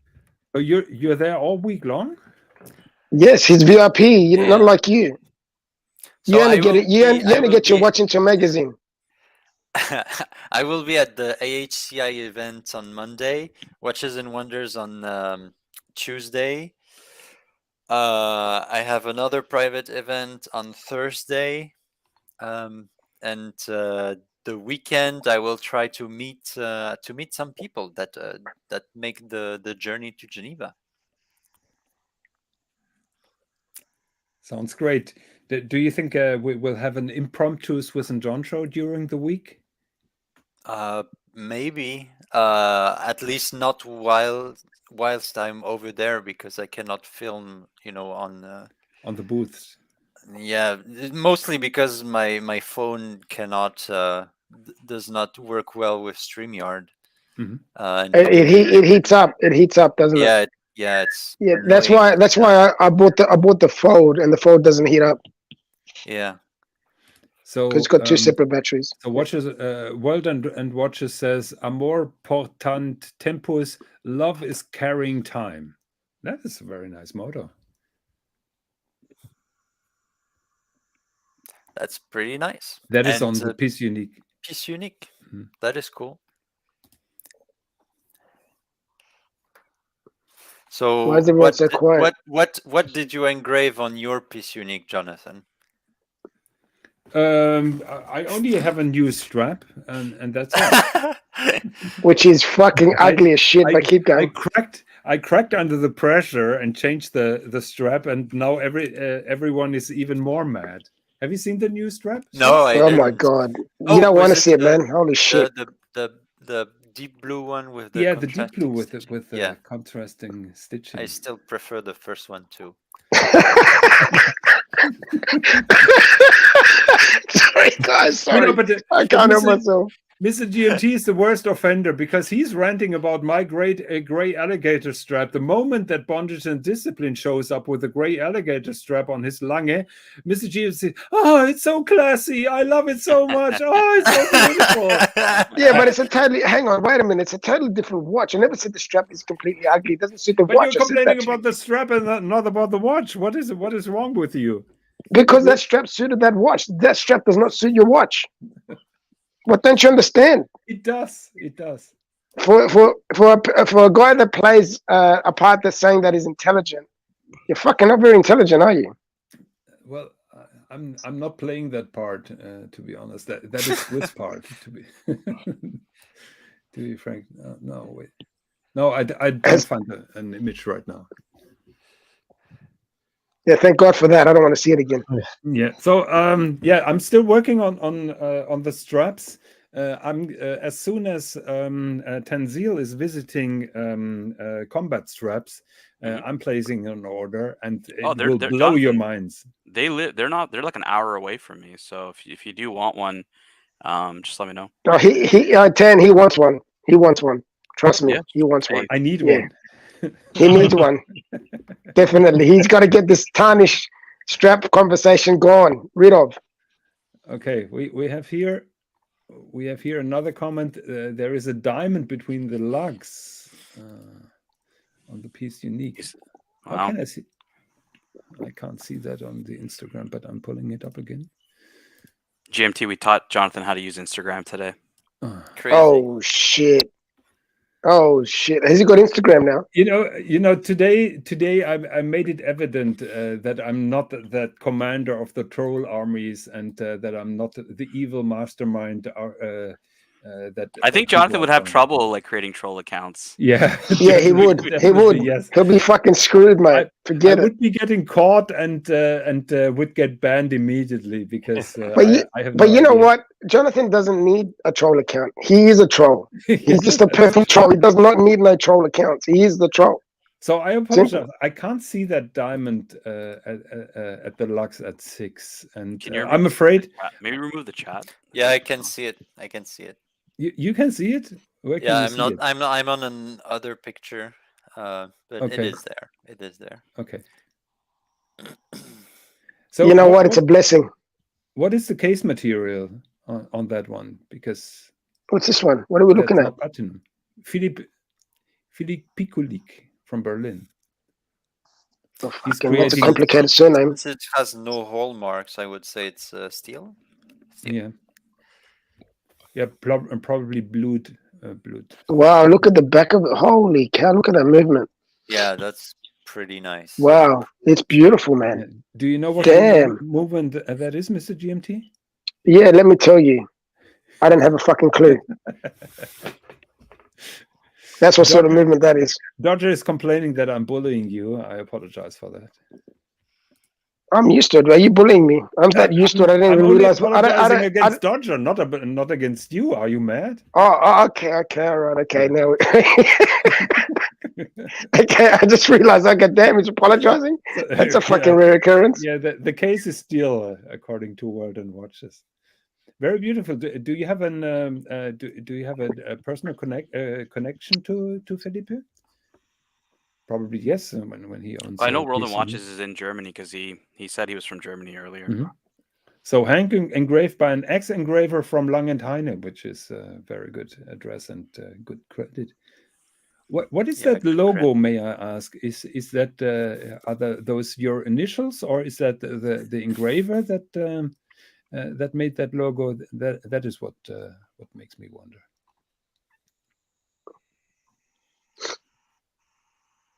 Who are you talking to? I'm talking to World and Watches. Mm-hmm. Yeah, he also has a beautiful Z blue Milgauss and a gold reverso. How cool is that? It's his monogram, he says. His monogram. Okay, cool. Very nice. Congratulations. Is that new, or do you have that for a longer time now? I wonder what's the price of such a watch. Yeah, you Swiss guys so this is hang on. So sorry, I wasn't looking at the chat. Now I'm looking at the chat. So it's a gentleman that's called World and Wonders that owns this watch. Is that right? World and Watches. Yeah. Oh, that's a beautiful. The back ends are beautiful. I haven't seen the front, but the back's beautiful. That's his watch, piece unique. Oh, that is his own watch. His own watch. Yeah. Wow. Made for him. Wow.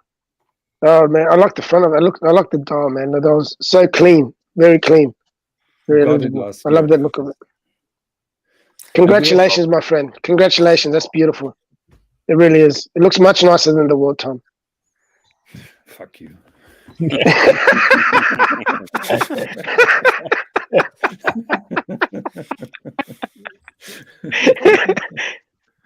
He paid a criminal price, guys. Not sure if it's criminally high or low, but fuck you, Mr. GMT.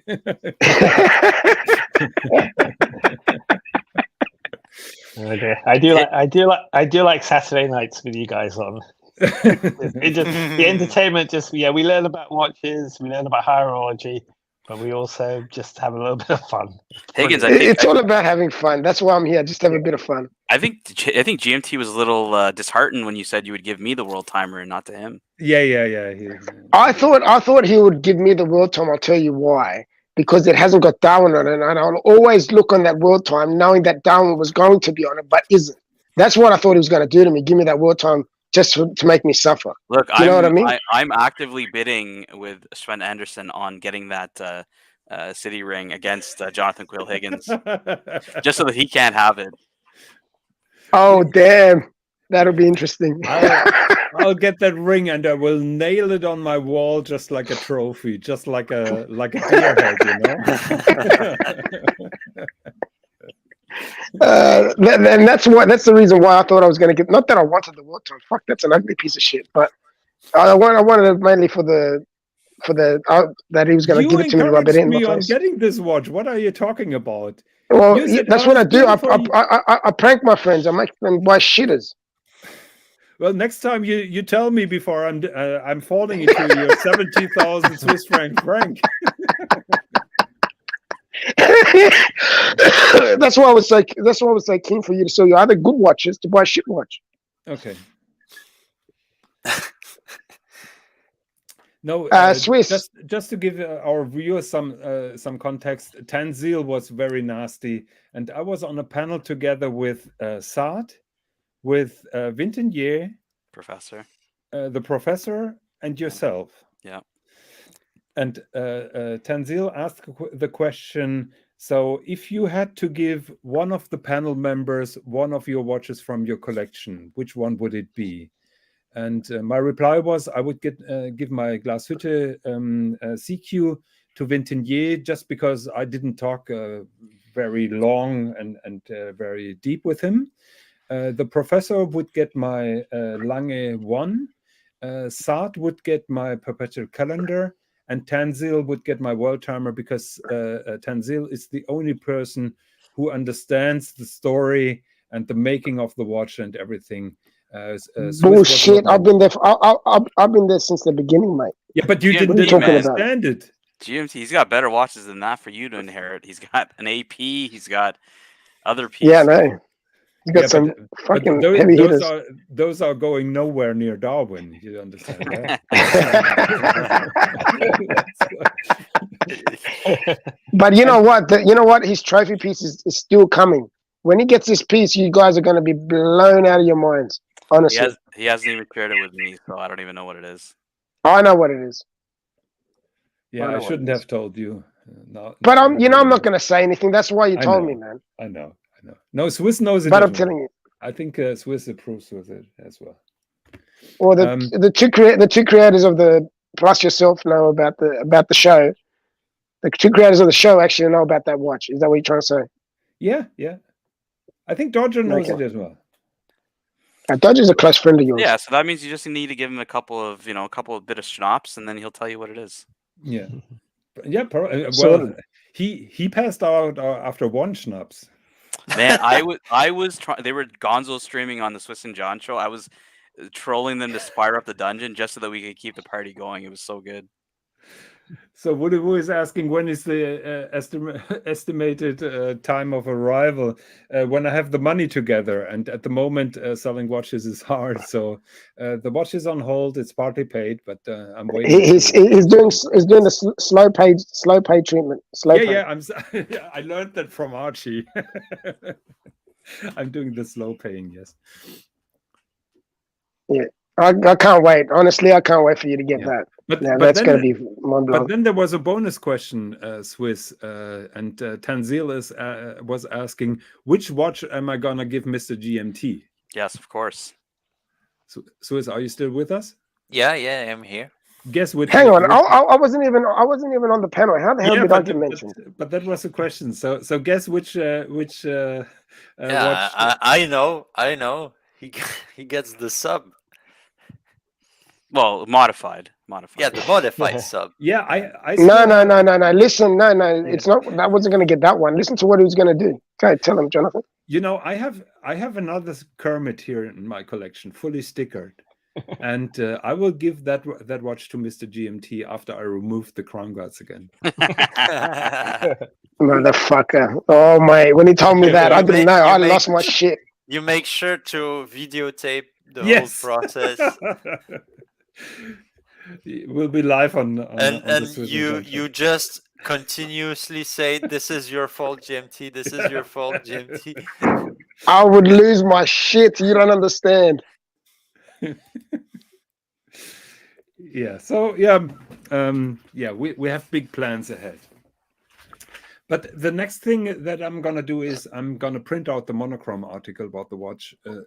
So whoever receives that when Mrs. Higgins finally won over me, who knows about the story and the making of the watch.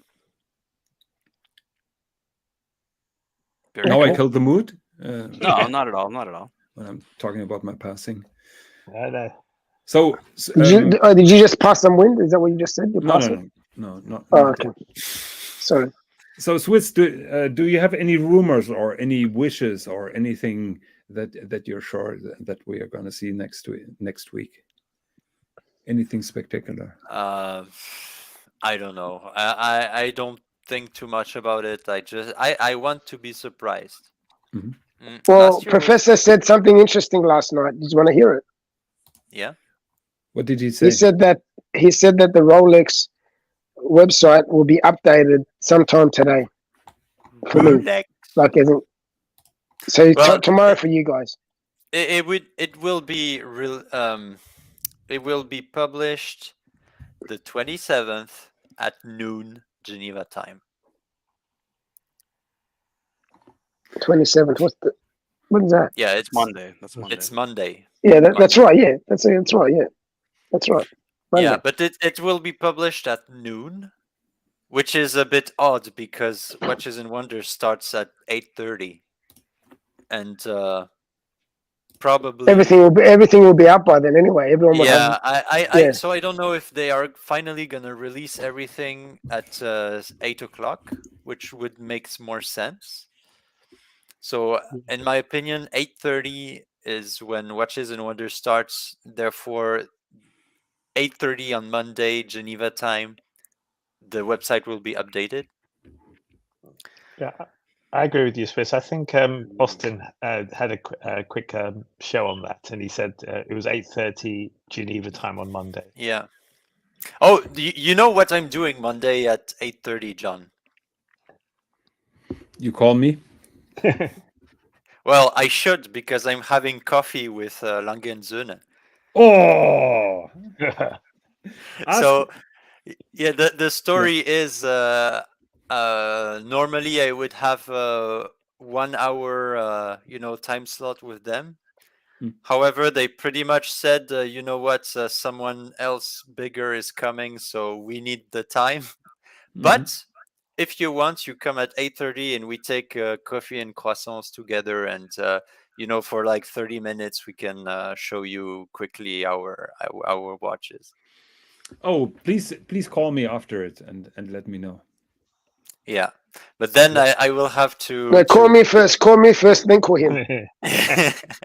That I will have to, after that, move my ass pretty quickly because at 9 we have the rendezvous with Roger Dubuis, and since who cares about Roger Dubuis? They are the ones who invited us in the I first know. place, so I we know. cannot disrespect them by showing late. So Okay, so Swis, you need to take a selfie when you're with Lange and send it through to Jonathan. yeah, I would hate him. me then even selfie more. with Monsieur de Haas, Yeah. and the brand new Odysseus on my wrist. Yeah, you can ask Mr. De Haas again if he's willing to give me the black dial from my forgotten calendar. Yeah. So there is an interesting post on the Rolex forum. There's a guy called Party Ross, and he was searching for domains on the Rolex webpage, and he found out that there is a space holder on Rolex webpage, and they have the space ready for a new Daytona, for a new Sea Dweller, for a new Yachtmaster, for a new OP, Oyster Perpetual, for a new Submariner, and at the beginning of the show, I gave you evidence why they will have a Platinum Submariner. They also have a new Explorer 40, which is very interesting, and a new Day-Date. So he found out all domains are on Rolex.com, and they reserved spaces under the section New Watch.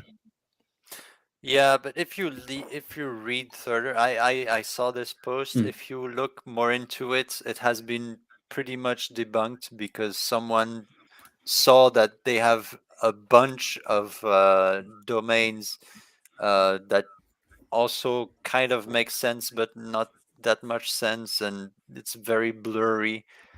And you can pretty much tell whatever you want with that kind of evidence, and in my opinion it doesn't allow us to make some strong conclusions.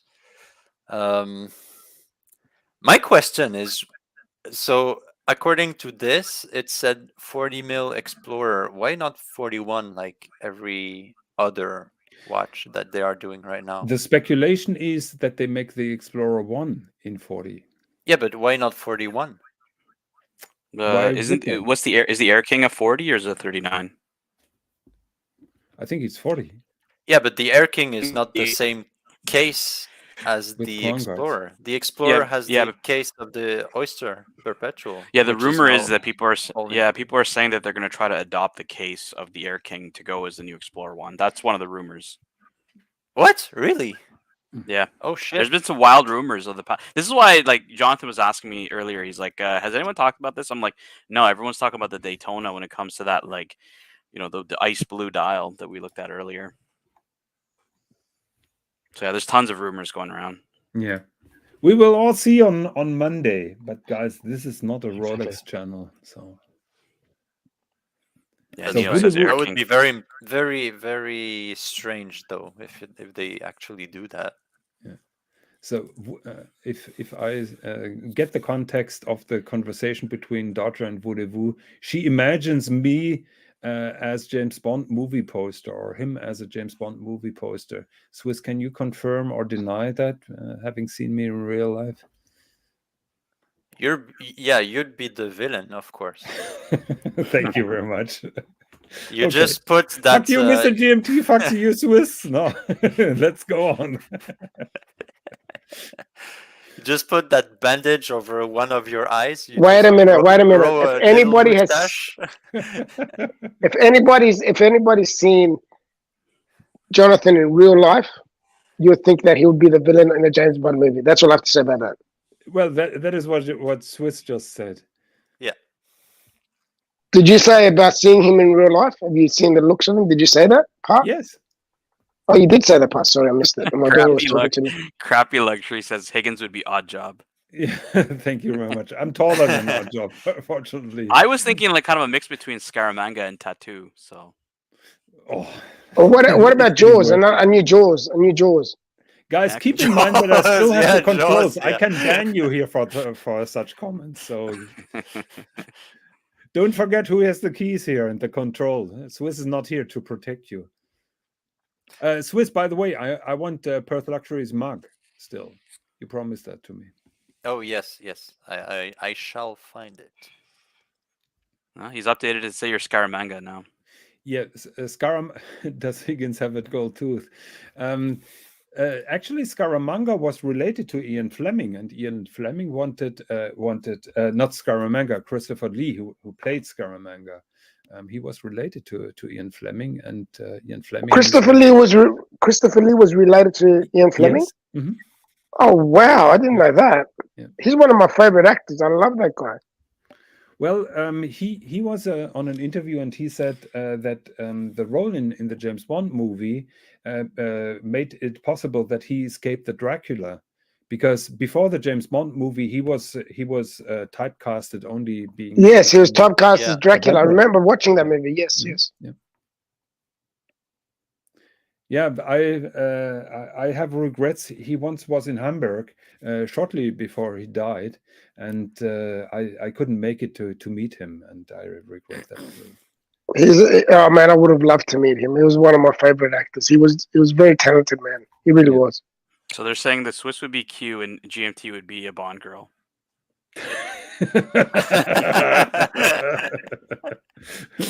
Well, that would mean that I would be a. What are those made Thailand the girls Bond girl called? thing up, Tanzil. You know that? Yeah, I it can't see added a bit that. of spice to it. Okay, yeah, I like that. That's what as you go on, you'll figure out what sort of person Tan is. He likes to add his little spices onto things to make things a bit interesting. Tanzil I'm is Indian, like man. I like to have some spice in my food. And that's what I love about Tan. He knows how to add the right amount of spice. You know what I mean? Should we play But, the Higgy rap? Play the Higgy rap, please. Okay, let me find it. Is there a Higgy rap? What the fuck Yeah, is there Higgy is. rap? It's made by the notorious AC3. Haven't you Oh seen God, it? I did not The see Higgy that. rap. Oh, the Higgy. Can't you see yeah, that one? Yeah. There's multiple Yeah, I ones. remember that one. It was paid by Tanzil. 1 second. There's multiple Higgy raps, I think. So I don't know which one he's gonna play. Yeah, I only have the first one on my On your channel, yeah. Okay. channel. So 1 second. 2 hours later. Oh my God, you sound exactly like that guy, Swiss. Tell Philippe $11. Higgy. Can't you see? The rat's too polishing, too shiny for timely. He doesn't love those street ways. With the price, Greece is making them too much to pay. Higgy. Can't you see? That's too polishing, too shining so timely. He doesn't love the street driveway with the bright grease making them much hey! Thank you very much again, Tanzil. And there is a second one, at least. Is there a third one? There's or, like 3. Yeah, I think there's 3 of them. There was 3 of them. Yeah. Whenever you can get Archie to do some rap music, as the notorious AC3, we get him to do it. Okay.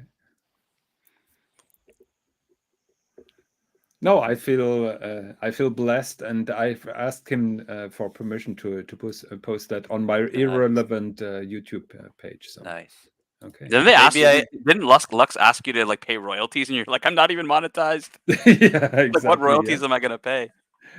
We had Maybe that maybe discussion. next we can ask Dis to make a Higgy No, rap. Dis did one. There is a Higgy rap that Dis did as well. Oh, he did? Really? Yeah, there's Oh, multiple. is it? Yeah. Oh, Didn't shit. Jonathan, didn't I send that to you the other day? No, I thought did. I have not watched any show. Let me see if I have it still. Videos. I don't know if I saved Then that we one. need this as our new intro. Oh yes, yeah.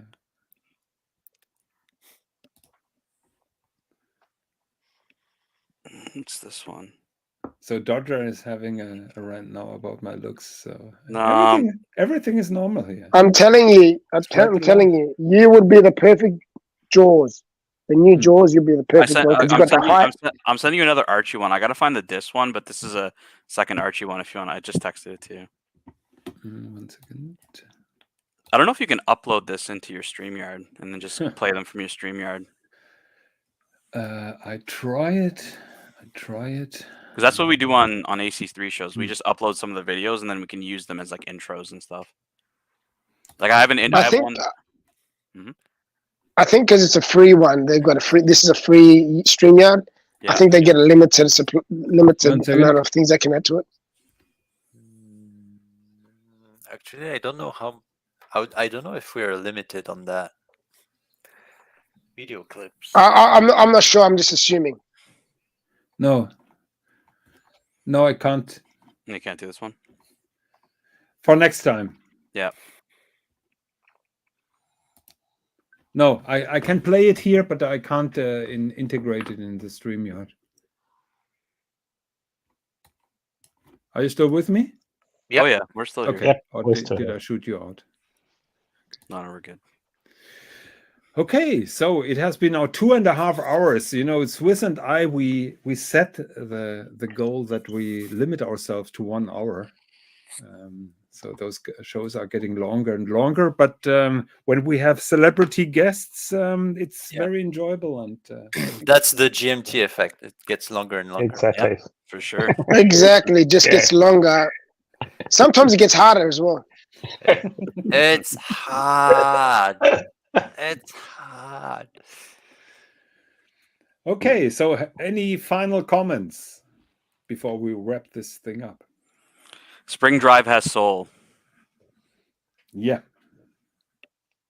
And Swis, have a great week in Watches of Wonders. Keep us updated with all the latest news, please. Oh, definitely. And if on Monday you see anything you want me to take some close-ups of some photos, videos of any brand that has announced some crazy pieces, just tell me and I will try to do my best. Because Okay. some of I them can't wait. Wow. some brands are big assholes that don't even let you look at their watches from close up. So I'm not gonna name names, but Hermes. Yeah, please try to meet up with Thomas Burnett. I think he would be very happy to meet you. Oh yeah, definitely. I will try. I have multiple people that I will try to meet. Thomas Burnett, definitely. Yeah, Tim's looking forward to meeting you as well. Tim, we'll see. We will see. Swis is a polite guy. He will he will perfectly behave. We haven't printed those T-shirts that you were supposed to wear when you're meeting up with Tim. You know, the T-shirt with the logo "I love Higgins." Oh, true. Yes. I swear, Higgins, if you send one to Archie, he'll wear it on his live streams. Like he'll wear it, and because he doesn't change his shirt, he'll wear it for like 3 weeks straight. That's right. Now you got me thinking. Yes. Yeah, good idea. Do you have it? Do you know his size? How many X's does he wear? Oh, that's a tough one, man. You're gonna have to gauge at least 5 or 6X. Yeah. Okay. No, I think it's triple XL. Do you think that will be enough? Okay. No. Yeah, but triple XL should be enough. that is a different topic. Okay. So Watcher 63 says, "Great show, guys. Boot Higgins." What else should be said? You have a brilliant week next week. Swiss, by the way, I'm thinking very often about our museum visit at the Musée Rat, where we saw all those GPHG watches. Yeah, think and that- where we almost got booted out, like Watches 63 once. Yeah. Because we were touching and trying out too many watches. Are you serious or what? Fuck, No, you yeah. guys can't take you guys anywhere, for God's sakes. But yeah, it was Well- really nice. Well, those videos come from somewhere, and my our masterpiece was that one here, and that really got us in trouble. I think that was the first one. 1 second. Yeah, we were messing with Here, the have a look Van at that. Cleef, That is Swiss. so you can look at the little flowers. They are closing, and now And that gave us the first warning. I mean it's right there. Why not touch Yeah. it, right? But here you can see how they are displayed. And to be honest, I was a little bit shocked because I was expecting those watches being behind glass. Mm-hmm. That makes sense.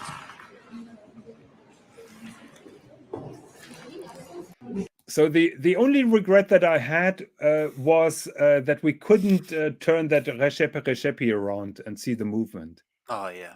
But The we chronometer already had too. 2 or 3 strikes. I think we were running out. I mean, we were good guys. We did not mess up their watches. We know Yeah. how to Exactly. manipulate watches. We are YouTube celebrities. We know our Yeah. stuff. Thank fuck I wasn't there. Oh my god. You would have humped some of the watches, I would guess. I would have what? What would I have done? Humped? Hunt? No. Humped some of those. Humped. Oh, humped. I thought fucking your accent is fucking shit. Watcher 63 says they will be behind glass next time. Yeah, Right. Okay, with that, You know what, Mr. GMT? If you ever come to Geneva, I will give you a private tour of the red light district. Oh, There's a red light district in Geneva? Perfect. I didn't know that. Wow. why didn't you give me that? You're not You Mr. didn't- you GMT, didn't that's have why. time. You had to leave. I would make extra time just to make sure that I get to see everything. If you know what I mean. Oh, I know. Everything.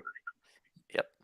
You didn't. I even reckon Swiss would be so much fun to go and hang out with. Holy shit. Honestly. Jonathan not so much, but Swiss, yeah. Yeah, well, of course. I'll stay in Germany. That you guys have fun. You're a bit of a stiff. Well, yeah. Well, That's me what I and heard. Jonathan, we had a wonderful meal at the restaurant. You remember? Yeah. It was very enjoyable. No, Yeah. it was great meeting you. You won't be the same. So unfortunately, you won't be the same about me if you ever meet me. Well, we'll see. I heard that you have a tendency of abusing people when you meet them for the first time. Straight off the bat, that's what I did with Tommy. I abused the fucking shit out of that bastard. Yeah. Okay, But he I loved think me for it. I think we're going to run the trailer because we're running out of steam since 1.5 hours now. Thank you very much, guys, for joining me here on the show. It's so much easier with guests and with people to With have good a conversation guests. with. Yeah, we only have good guests. Come on. Yeah, we have to specify Yeah. that our guests are the best. No, but yeah, first of all, Tanzil, thank you very much for being right with me right from the beginning. Thank you for having me, guys. Yeah, Peruka, Swis, thanks for hopping on. Muhammad Ali, of course. And yeah, Mr. GMT, you were tolerable tonight. So everything is good. So I was tolerable? What do you mean by that? I was tolerable? What the hell are you trying to say? Tolerable. What? Am I not tolerable? Hey? Okay, let's run the trailer. See you next week. Thank you very much. And Swis, you have a great Watches and Wonder. Thank and you. stay sexy, gents. See you guys.